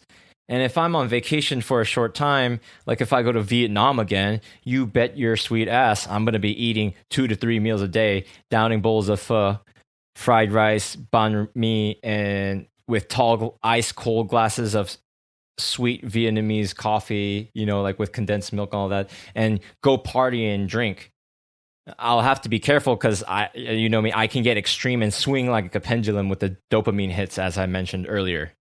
Taking everything I've said about McDonald's, bad food, alcohol, coffee, harmful stuff like this, I don't even want to say the key is moderation. Moderation, I don't like that word. It sounds too middle ground. It's not strict enough. I think abstinence or borderline abstinence is the best way to go. I say until you reach the goals that you have, you need to seriously remove these distractions because that's what they are. You're way better off that way, and your life never declines in significant quality because you abstain from these things for a while. In fact, it just gets better. And I mean, just think about it. Did BTS become BTS by eating the BTS meal? These processed chicken nuggets with the sweet and sour sauce with high fructose corn syrup. Did Jay Park become Jay Park by drinking Sprite? I doubt it. Now, transitioning into a broader topic, this principle of understanding the negative and positive consequences of your behavior over long term in concrete terms and units, like dieting and caffeine. I know now more than ever, I need to be putting at least 90% of my daily, weekly energy into my path, whatever that is. For you, your path, your art, your craft, your business, or your podcast, because I'm running out of time. I'm already 29. I'm basically 30. And I'm more and more ingraining that into my subconscious. I need to be able to have days where I work for 10 solid hours on a project, whether it's my podcast or some other business. I need laser focus. This should be my default. It can be my default. It will be my default. This has been huge for me. June has been such a tremendous period of growth for me. Again, I'm already 29. I don't have much time left. If I want to build something like a podcast and make an impact on other people and the world and or make money, then I can only enjoy the fruits of my labor, 3 to 5 years later, depending on how well I work and how lucky I am and all that. Watching Alex Becker and Sam Ovens videos has really been opening my eyes to this, to all the singular importance of having laser focus on what really drives you. It doesn't mean quit your job necessarily. I mean, there's various schools of thought and whatever. For me, I can't do that. So I'm just being realistic. Like I need to make money. And if I would ever to monetize on this podcast, it's going to take a couple years, guys. It's going to take a while. And you know what? That's okay. I've accepted that. So I just need to work other jobs and find some other business deals and make it happen. Like this is my life now. And I'm totally cool with it. Maybe here and there I'll YOLO into some altcoins and hope for the best, but I shouldn't bank on that stuff. Anyways, Alex Becker, Sam Ovens, go check them out for real if you want to get to the next level like I do. As they say, if you don't sacrifice for what you want becomes the sacrifice. Here's one thing I realized, in addition to the obvious things like cutting out social media and distractions.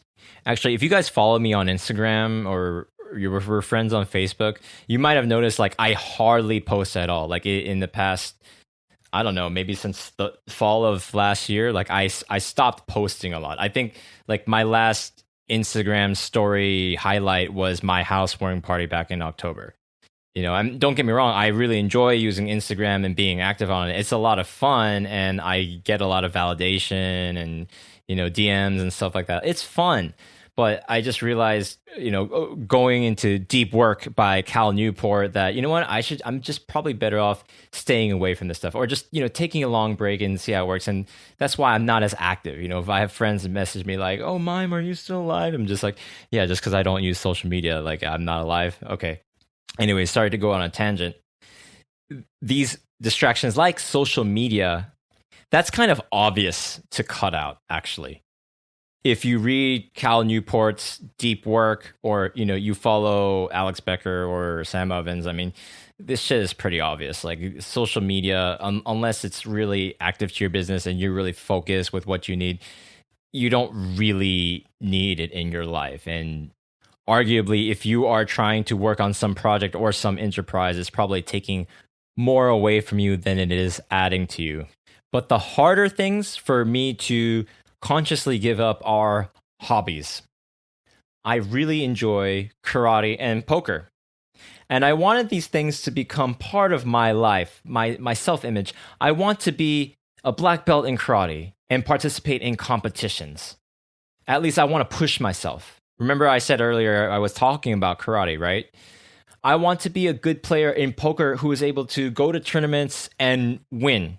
Not to be a master in either of these things, but pretty good. That's just what I wanted. But I realized I guess I don't want it that bad enough, even though I think they're the shit. I have to triple down on my strengths, what I'm already good at, and focus on that. And right now, I have to really work on this podcast and just really prove to myself and the world that, hey, am I really good at this shit or not? Is if I'm passionate about this, if this was something I can't shut up about, Asian American identity issues or Asian diaspora issues, and, becoming a better version of myself and how these two things kind of tie into each other in living your best life. If this is the most unique, interesting potential that I have, then I need to pursue this path because it will have a higher return later on. Maybe once I get this whole podcast shit down and I'm producing serious results and it's consistent, then maybe later I can go and pursue those things, which will suck because if I'm lucky and I really kill this podcast shit and then I'm really good at time management that I can go do the karate and poker stuff, I'll be in my mid-30s and I'd be competing against smarter, faster, stronger people who are in their early 20s. And for me, it's not just about these activities like the sports, the game, which are great and fun and, objectively dope. A big reason I wanted to get involved in these things is the people that I know who are in it. They're amazing people. They inspire me to want to be better and also be good at these things like they are and hang out with them and have fun. And I want all the positive benefits, life lessons, and skills that go into other parts of one's life. If you get good at karate or poker, you build confidence, patience, endurance, fortitude, focus, and join a community of intelligent, competent, interesting people, right? Perhaps this comes from my sort of like feeling like I don't belong somewhere. So I want to go into some group, some community and prove myself and feel that acceptance and belonging. Maybe that's some shit I need to explore in another episode. And for my ego, I want to become the fucking interesting Renaissance guy who's a master at 5 things, speaks 10 languages, travels the world, charismatic, bold, loved, respected, and admired.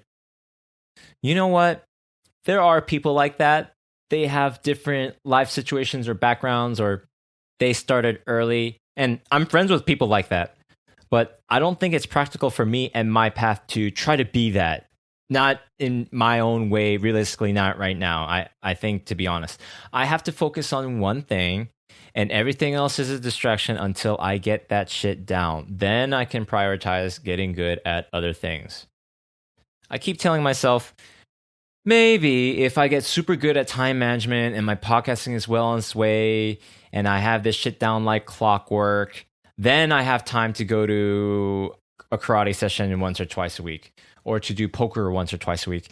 But to do those things proper, you got to go all in. You got to be reading books, watching YouTube videos, training on the side. That shit is just going to end up scattering my energy. And I know because that's what happened before I got this energy. Working a part-time job to make ends meet and save money, having a girlfriend, having a social life and going out drinking, managing a small LLC and doing a podcast, going to karate 1 or 2 times a week, going to poker games, educating oneself about martial arts and poker. Which of these are most important to me, to my personality and character? It's this fucking podcast. It's you, the person who's listening to this and this interaction we're having. This is what's most valuable. I have to go all in on this as much as I can. I don't have time to read poker books like Cash Games or Super Systems. I mean, I don't have the time and the focus to do those things properly. So I'm not giving them the time and energy that those things really deserve. I don't have time to practice 1,000 kicks to get that perfect kick. I'm just not in the stage of my life where I can or I should do that when I know what's important, right? And it's right in front of me. I got to keep the eyes on the prize. I got to keep that focus. That's been such a huge fucking important lesson for me in this year of my life. Speaking of eyes and focus, I'm getting eye surgery. It's not laser eye surgery though. No, I'm not getting LASIK or LASIK or Smile LASIK, which I really wanted to do. Look into that if you want corrective vision. My eyes are too fucked to do those things. If your eyes are really bad like mine, the typical LASIK treatment is not available to you. Or at least you shouldn't do it because later on your vision's going to fade away again. No, what's going to happen is a highly skilled, reputable doctor is going to cut open my eyes and insert these high-tech lenses manufactured and imported from the States. I won't need to wear glasses or contacts ever again. This is fucking huge for me. My identity, since I was a kid, has always been this unattractive, ugly, unworthy person who's fat, socially awkward, and wears glasses. So wearing glasses, that nerdy loner look, was always something that's been a part of me. Glasses has always been part of that identity. It's ingrained into me. It's been a part of my identity that I feel different in a negative way, and it makes me feel defective. Like how I felt defective with the other parts of my appearance or identity growing up as a kid. I think I was one of the few kids in my classes growing up that wore glasses. And I just wanted to feel normal. I just want to feel normal in that way. Now that I think about it, like these glasses are kind of part of this subconscious ancient childhood identity, this trauma, this complex that I have. It's still tied to it. Just like with my body fat, my belly fat. You know, why do I have this? I just want to feel quote unquote normal, which is kind of ridiculous because what is normal anyways? Well, it's not having impaired vision and being overweight. Like, I mean, that's not ideal. And me being or feeling overweight and different and weird and defective because I have glasses and because like I don't have confidence in my body because I think I body shamed myself or other people body shamed me. Like that's not what I want. I don't think that's ideal. So I'm trying to fix this shit. You know, years ago when I started wearing contacts for the first time, I shit you not, it took me like 45 minutes to put them on. It was so frustrating. You know, I try to put it on my finger and put it on my eye, but my mind was so scared. My brain was so scared. Like, no, this hurts. You know, it was so, my eyes were so sensitive. I would try to put it in, but it wouldn't fit in right away. So I was just like, ah. But I told myself, I have to learn how to do this. Other people can do it, so can I. I have to prove it to myself that I can do this thing. Just even putting contact, if a bajillion other people can put contact lenses on their eyes, then I have to prove it to myself that I can do it too. Otherwise, I perpetuate the feeling of inadequacy, that I'm not like other people, that I'm incompetent, and something's fucked up with me beyond like other people, that I'm not deserving of, I don't know, love and acceptance and good things in life and all that shit. So I did it, but man, it was hard. It was hard putting these little, eye contact discs on my my eyeballs. I had to do it so that I could go out and sort of feel normal. It was like a new world for me actually at the time. I appreciate it. I'm grateful for it because, as you might know, it's not as comfortable or convenient to work out and sweat a lot with glasses on, to go for a run with glasses on. It's also not as comfortable or convenient to be in a loud, packed party or club or dance your ass off and sweat a lot with glasses. And if you don't have the confidence or you don't have the right frame, you don't look cool. Like you look like an ajashi, or you look like that nerd. Or at least for me, I perceive myself to be like a nerd or someone who's not attractive. I mean, nerds are cool now, so yay nerds. But for me, I mean, just being fucking honest with you guys here, like I don't feel as attractive when I wear glasses. Even if everything else, like my clothes fit and I look good, I have my hair did and all that shit, and my nails did. Ooh. I just don't feel as confident. I just don't feel like 100% with my glasses. I still have that defective, voice in my head that's saying I'm defective or I'm lacking in some way. And I think it shows out in my subconscious and I can't control it. And I'm fucking sick of it, to be honest. I mean, and there's other things too. It's also not convenient to wear glasses if you have a thick mask. All these things fog up your glasses and vision, a reminder that I don't have natural solid vision, that I'm a defective. Now, this may not be true for you. I'm not knocking on anyone who has glasses. I'm not saying you're defective. Anyone who wears glasses or who has poor vision, you are my brother and sister. You can look great and look smart and whatever with your glasses. Anyone can. You can look smart, sophisticated, sexy, and cool with glasses on. But maybe this is a character flaw in me. This is just not what I want. I just don't want anymore. I don't want to wear glasses anymore.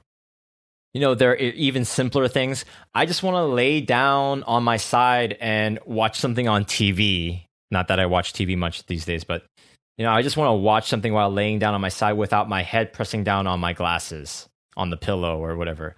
I want to just wake up and not have that moment or two where I'm looking for my glasses. I just want to start my day without putting on contacts, and I just want to go to bed after a night out without having one more step, taking out my contacts. If you wear contacts, you know exactly what I mean. Eye contact struggles. Hashtag. Put the hashtag after. I'm in a period of transition in my life where I'm removing as many distractions from my life, removing as many unnecessary tiny steps that don't help me toward my goal. And I look at this as a big symbolic and practical step towards doing that. This is symbolic to me that I'm getting new vision and new focus, as well as being in the process of healing my back to become mentally and physically resilient. Maim time. We can rebuild him. We have the technology. We can make him better than he was. Better, stronger, faster, harder. Oh. Now, fam, one last major topic / story I have to tell you. There were other big, huge developments in my life this year and stories and drama to draw lessons from, but this episode is already way too fucking long, so I'll spare you. Usually for my birthday weekend, I threw a big party, as some of you know, but in this post-corona apocalyptic world, you're not supposed to do that. So I at least had some sort of small celebration dinner gathering in mind for July 4 when this episode is published. But last Friday, from now, as I record this, that would be 8 days ago, I went to see a friend of mine who was sick.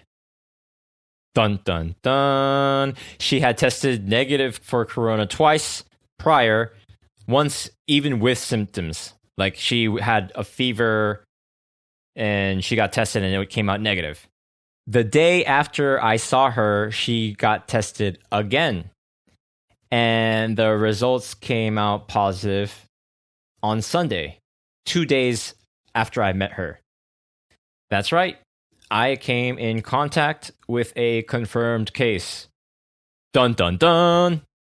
I'm too lazy to actually download that sound clip, and I mean that would be cool, but I think it's funnier if I just go dun dun dun. Anyways, yeah, I came in contact with a corona confirmed case. And what does this mean? Well, it means you're supposed to quarantine for 14 fucking days. Ideally, you're supposed to self-quarantine for that long. It means I might be a potential carrier, even though I've already tested negative twice since then. Now, as you might imagine, finding out that you came in contact with a confirmed case and that you have to quarantine for a week or two throws a huge monkey wrench in any of your plans. I mean, it really fucked up my plans this past week. This week, June 28 going into July, was filled with very important plans. Like, this was a very important week for me. If it had been any other week, that would have been way better. For example, on Wednesday, June 30, I was supposed to host a book launching event and interview the author on stage. A couple episodes back, on the 26th episode of Maim Time, we had a conversation with Aaron Kim, the Korean-German financier Hyung, who talked about his book, Pursued by the Maker, one of my best episodes yet. He asked me to prepare to interview him on stage. It was at a swanky lounge-type venue with INSEAD alumni. INSEAD, if you don't know, is one of the top business schools in the world that Aaron graduated from. I wanted to go and really kill this event, impress everybody, network. I had prepared an intro, the questions, everything. I wanted to have dinner and drinks with my bro Aaron afterwards and celebrate. You can't imagine how bummed out I was that I had to tell him, look, bro, I've tested negative, but just to be safe, I have to self-quarantine for a week or two, and I don't think I can come MC your event. I was so bummed the fuck out. How often do you get asked to host an interview for a book launch for someone you admire like that?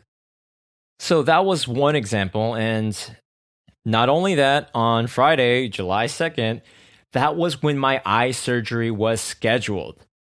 I was really looking forward to get my eyes fixed by my birthday.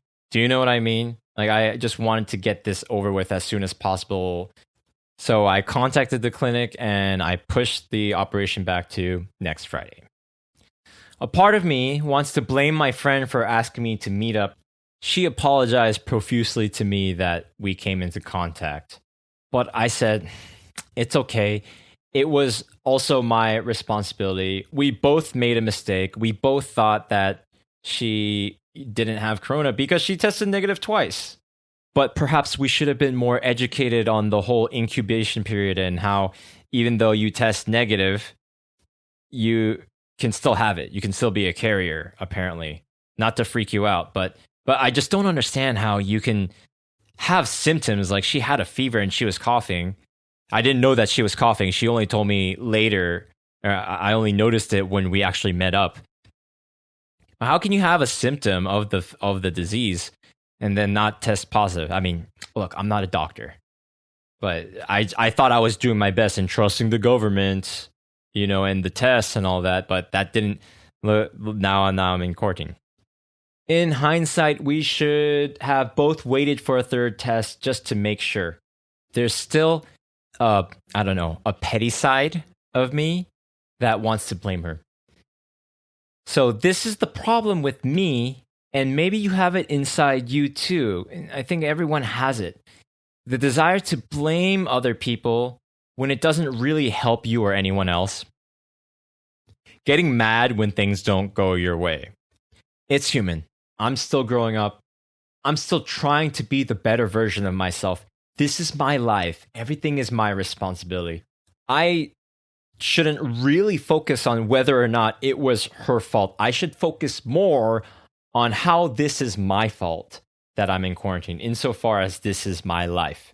And over the past years, and especially this year, I have been doing my best to reframe everything from my back injury to my shitty land investments to reframing my family past trauma with my relationship and all the negative shit that's happened in my life. All the shitty, negative, unfortunate, unlucky, unfair, whatever events and circumstances and emotions that have happened in my life until now. I'm trying to reframe and refocus all this energy into something positive. And that's why I want to start this. That's why I started this podcast, because I want to share these lessons and experience with you and tell you how it's all making me a better person. And me being in quarantine, just another one of those, black swan events you don't expect. This is no exception. Okay, so it's quarantine. You know what? I really have no excuse but to work on my podcast every day and cut out any distractions, to really apply the lessons and the wisdom that I've been learning online and the conversations I've had with different mentors recently. So for the past 7 days, from Sunday to Saturday, I woke up around 9 or earlier. I make my bed. I open up my curtain windows. I bow and thank my ancestors, and I start the day with gratitude. Then I drink some water, some salt, for electrolytes. Take some vitamins, and then I meditate, and then I study a little bit of French on Duolingo. I've been studying French for over 200 days, and I feel like I can speak French now. Chaque matin, j'étudie le français. J'aime les baguettes et les croissants. Then I do some tiny workout, like some dumbbell curls or push-ups. If I didn't have this injury, I do high-intensity interval training every day too, but that'll come later. Then I check my emails and my messages, and then I work on my podcast, Maim Time, for a solid 1 to 2 hours minimum, almost without fail, and some days even longer, and then inevitably take a break when my back starts to hurt a bit. If my back hurts and I have to lay down for a while, I'm only watching videos on ketogenic diet, fasting, entrepreneurship, focus, podcasting, I don't know, Asian diaspora type stuff. I try to keep it as relevant to my goals as I can. And then as I lay down in my bed and I'm quarantined in my bedroom, then, naturally, I'll get a little sleepy due to my caffeine withdrawal. I think that's what it is. It's a real dopamine detox since I got in quarantine. No caffeine, no video games, no alcohol. Not that I've been playing many video games recently. No FAP, not even food. Actually, guys, here's a big kicker for you. I'm on a 7-day water fast. Today, as I record this, July 3rd, the day before my birthday, I'm on a 7-day water fast. This is the last day.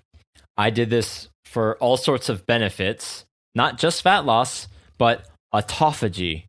Auto meaning self, and phagy meaning eating or consuming. So basically, your body's eating itself. I'm not a doctor. I'm not a scientist. So you can look up all this stuff yourself. Basically, when your body stops getting nutrients, your body starts to eat up old folded proteins and dead cells and looks in all the nooks and crannies of your body to consume that stuff. And then your body heals or regenerates, new cells or something like that. That's like my basic understanding. I'm not doing it justice at all. Look it up. They say the body heals itself. You reverse age. It heals all sorts of damage to your body. It's pretty new science that we don't understand. I mean, some people say that they're able to recover from tinnitus, or that it helps recover from, stroke damage, like nerve damage and stuff like that.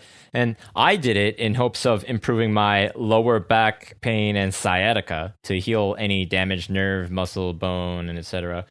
At the end of my 7-day fast, I mean, honestly, guys, I feel the same. I don't know if it's done any good in as far as my injury is concerned, or if it'll help later on. But just the discipline, just being able to prove to myself that, hey, I could go for a long time without eating because, our bodies are amazing. I have these fat stores. I can go for weeks without eating. I don't need food. I mean, food is great and all, and I really enjoy food. Like, it's great to enjoy life and whatever.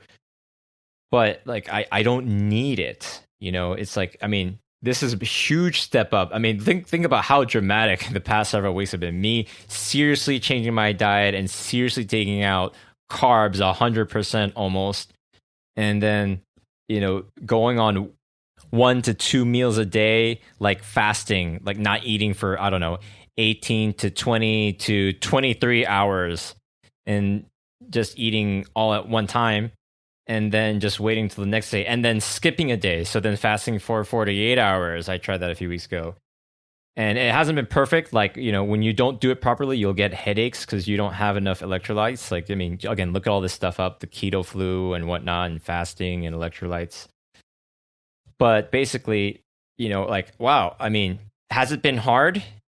Yeah, a couple days and at certain moments. And, do I get hungry? Sure. But most of the day, when I'm just focused on doing what I need to do or whatever, like, and I just drink some water and some salt, some Himalaya pink salt, some Chicky Himalaya pink salt. Oh, yeah, that sweet, salty salt. Yeah, it's really not that hard. It's really, really not that hard, guys, to just go without food for a long time. And this is coming from someone who used to eat 3 meals a day, rice and carbs, and put all kinds of junk in my body. Like, this is my... just with the knowledge that I have, it's a combination of willpower and the subconscious and being empowered by the information that, like, my body can go for a long time. I don't feel like this is harming my body at all, nor has it been significantly detrimental from me doing other stuff, because I believe I'm burning all these ketones, and ketones are a better fuel for your brain, and you have better mental clarity and focus. When I'm not going through like mental withdrawals or perhaps electrolyte deficiencies that make me sleepy, I suspect throughout the week. I mean, this week has been far from perfect in terms of productivity, but it's been a huge learning lesson. I've been making huge improvements, and now I feel very confidently that if you put me in front of a workstation, that I can just get to work and focus. Again, I can't emphasize to you guys, or at least to my 19-year-old self, how I should have done keto diet, especially intermittent fasting and extended fasting years ago. I could have been way fitter and healthier years ago. The other thing about this week, I mean, yeah, I had some days were more productive than others. Like, I'd have one day's like, I mean, today is really like the most productive day because I think I've put, I don't know, 8+ hours into this podcast. Maybe like 10, maybe roughly 10, just focusing on this work, cutting out other distractions. I think actually today, me working on this podcast episode is the most focused amount of time that I've ever worked on a single project or thing. I'm just in the fucking zone right now. And I don't even have any coffee, no caffeine or stimulants. Like, I'm just focused. It's not always easy, but I'm in the zone right now and it feels great. Like, this is just what I should do for any task that is in front of me. Going forward, this is how I should operate. This is what being a high performer looks and feels like. However, there were a couple of days where maybe I just did 2 to 3 hours of work on my podcast, or doing, not necessarily working on the episode, but like doing other things, like maybe messaging people, setting up meetings, and working up stuff with like emails and bullshit and Gmail, like, just random stuff that's related to podcasts and the website. And then there were, and in those days, like, maybe I just slept a lot. Okay, so the other thing I'd like to point out is, since I haven't taken any caffeine for a week after years of downing coffee on a consistent basis, I've given myself permission to just take naps whenever my body feels tired. I'm just being realistic with myself that there's probably a lot of accumulated sleep debt, or whatever you want to call it, from years of abusing my adrenal glands and my body and mind with cortisol from caffeine. So I let myself lay down to give my back a rest when I'm feeling a little bit of pressure or discomfort. And then I'll put on YouTube on my phone, and I'll watch an Alex Becker or Sam Ovens or a Sten Ekberg video or whatever that's relevant to my goals.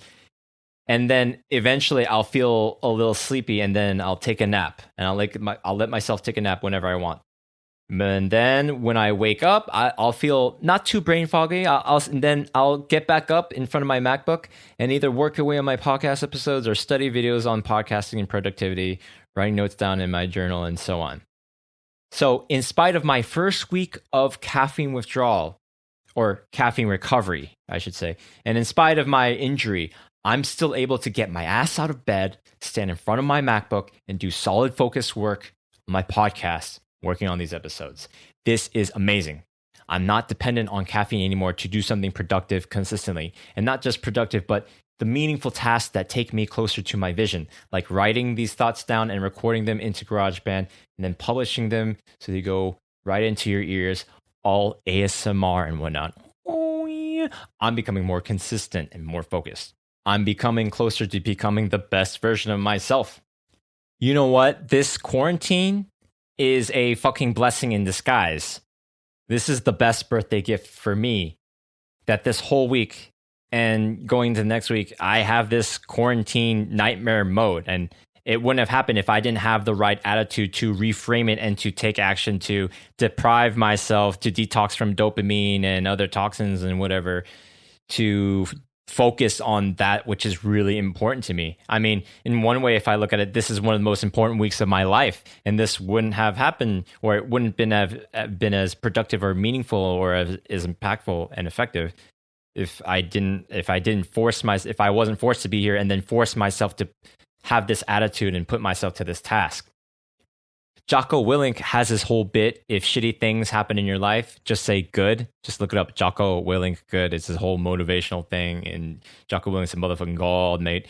It's an opportunity for you to become better, to become stronger, to become more resilient and more resourceful. And whatever bullshit that happens in your life, just reframe it. Just say good and push through it and become a better person, become a stronger person. What, am I going to be a fucking loser and just blame my friend for potentially giving me corona and putting me in quarantine? Am I just going to lay down in bed and play games on my phone and fap to porn, call everyone I know and say how shitty it is that this happened and blame my friend? Oh no, I can't celebrate my birthday with a dinner. Oh no, this was a really important week for me and now everything is ruined. Boo-hoo-hoo, this is so unfair. Oh, I'm not getting the things the way that I want. Oh. You know, weak-minded, weak-willed, immature people actually think and feel like that. And I wasn't very much different in earlier parts of my life, blaming the world and shit. But you know what? I said, no, fuck that shit. I'm going to fast for 7 days. I'm going to be productive on my first week without caffeine. I'm going to take steps every day to get closer to my vision and cut out all the bullshit. I'm going to use this time to cut out distractions, cut out the noise, and focus on that pure, beautiful signal. And that's me talking to you right now. I had to cut through all my fucking stupid bullshit just to write these thoughts down and record them so that you can hear what I'm going through. So I can bitch and complain to you, I guess. So I can tell you how I'm overcoming this and how I wish I had this attitude and this fortitude years ago. And you know, I could have if things were just a little different, if someone was there to really drill these things into me a bit more.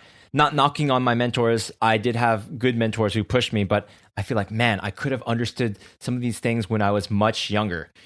Again, don't make the mistakes that I did. And that's why I'm doing my part now to distill all the bullshit, all of my experiences, and really drive it home for people who are trying to figure shit out in life themselves, like I was when I was 19 years old.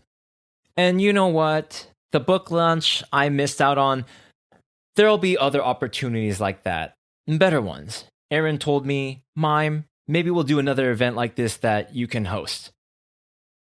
The eye surgery that I had to push back another week, again, this is just something that's just delayed a bit longer. It's not a big deal. I've waited my whole life for that surgery. I can wait another week or two. God forbid I take another test and I'm positive and I have to go to a quarantine center or a hospital, which is a whole can of worms in my life. And then that operation's pushed back another month. My birthday dinner celebration, whatever, dude, it's just a birthday. I can push that shit back a couple weeks to celebrate, and my friends will be happy to wait till then. It's not worth my mental energy anymore to complain about these things. It's really not. Actually, today, as of this recording, this morning, I did go get tested. So I'll find out tomorrow morning, July 4th, on my birthday, whether or not I have corona. So if I don't have corona, Yay, happy birthday to me. If I do have corona, well, yay, happy birthday to me. I got corona for my birthday.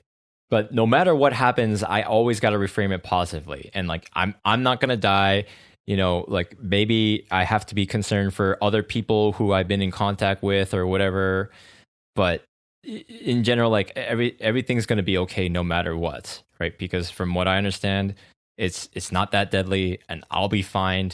And hopefully people who are around me are also like safe and healthy. So in general, that kind of complaining or worrying is just a distraction from what really matters, from focusing what's within my control.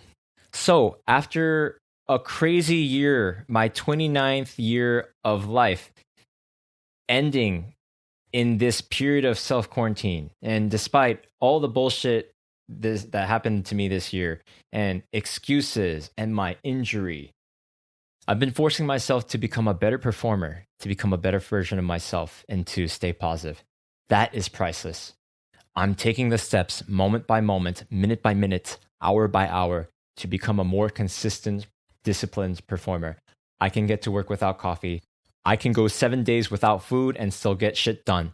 I'm burning away all the stupid fucking bullshit and lies that my mind tells me. I'm going to get better. I'm going to remove all the distractions from my life. I've said this like 1,000 times. Sorry, I keep repeating myself on certain phrases, guys. I'm going to develop more laser focus and discipline. I barely even use social media anymore, like since the end of last year. I have the accounts. I pop in once in a while on Facebook or Instagram just for messages, but then I'm right back to doing the things I need to do or listening to helpful, insightful, interesting interviews or audiobooks or podcasts that'll help me on my path. I mean, I should put up a post or two on Instagram and Facebook or LinkedIn briefly explaining that I'm just busy working my podcast. So please check out my shit, which will get me more downloads. So I'll do that. But social media, it's not really important to doing the podcast as people think. Anyways, I'm not wasting my time or my money anymore. I don't want to live my life distracted from my vision, wasting my time and energy. I need to cut out the fat, literally my belly fat, and metaphorically all the other bullshit and distractions. Actually, I should say I need to burn the fat, literally, to produce the ketones for stable, efficient, effective energy, mental clarity, and focus. Hard. So let me summarize a list of points of the lessons from this episode. Lessons I learned this year in somewhat chronological order. One, enjoy things that have any negative effect on your mind or body in strict limits as a rare reward or cut them out completely. That goes for processed sugar foods, alcohol, caffeine, social media, and so on.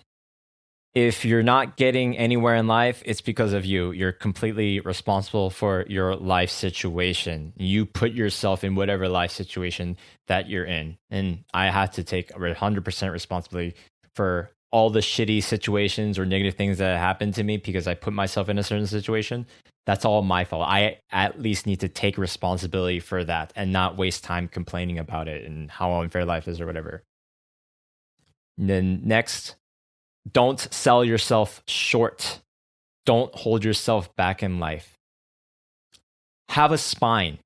Enforce your boundaries and protect your interests, protect your word, even with people you love and trust and who have your best interests at heart, who it's hard to say no to. Learn how to say no. Speak up, take the action. Don't depend on other people to change their thought or emotion. Make your point across and then take the action you need to do, whatever it is you need to do. Don't sell yourself short. Don't hold yourself back.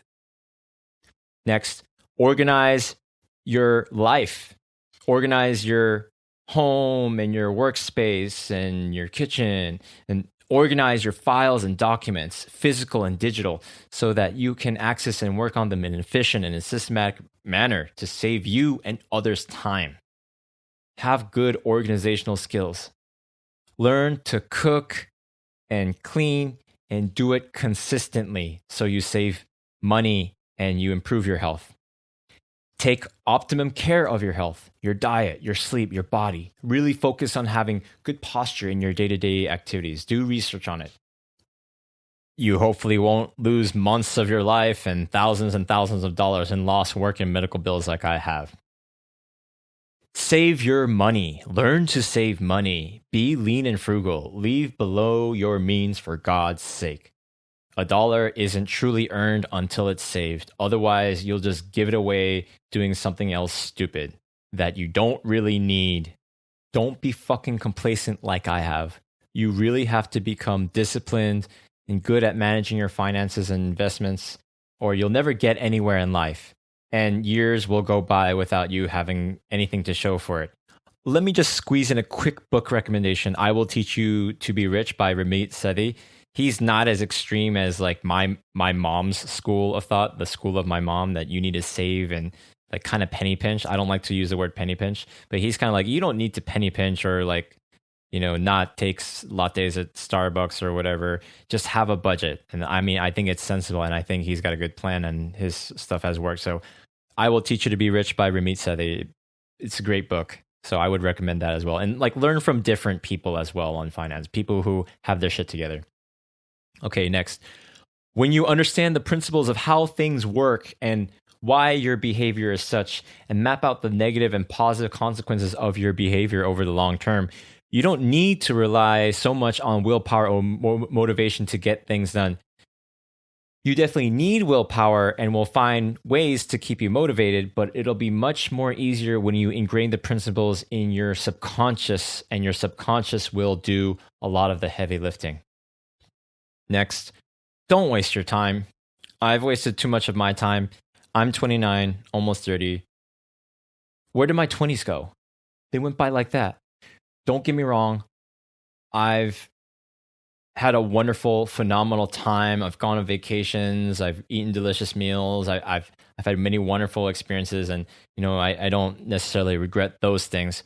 I should be nothing more than grateful. But I've also wasted a lot of time and put my time and energy and maybe hanging out with people, maybe cool people, but like it wasn't going to give me dividends later on, and I should be more focused on what's necessary for my future.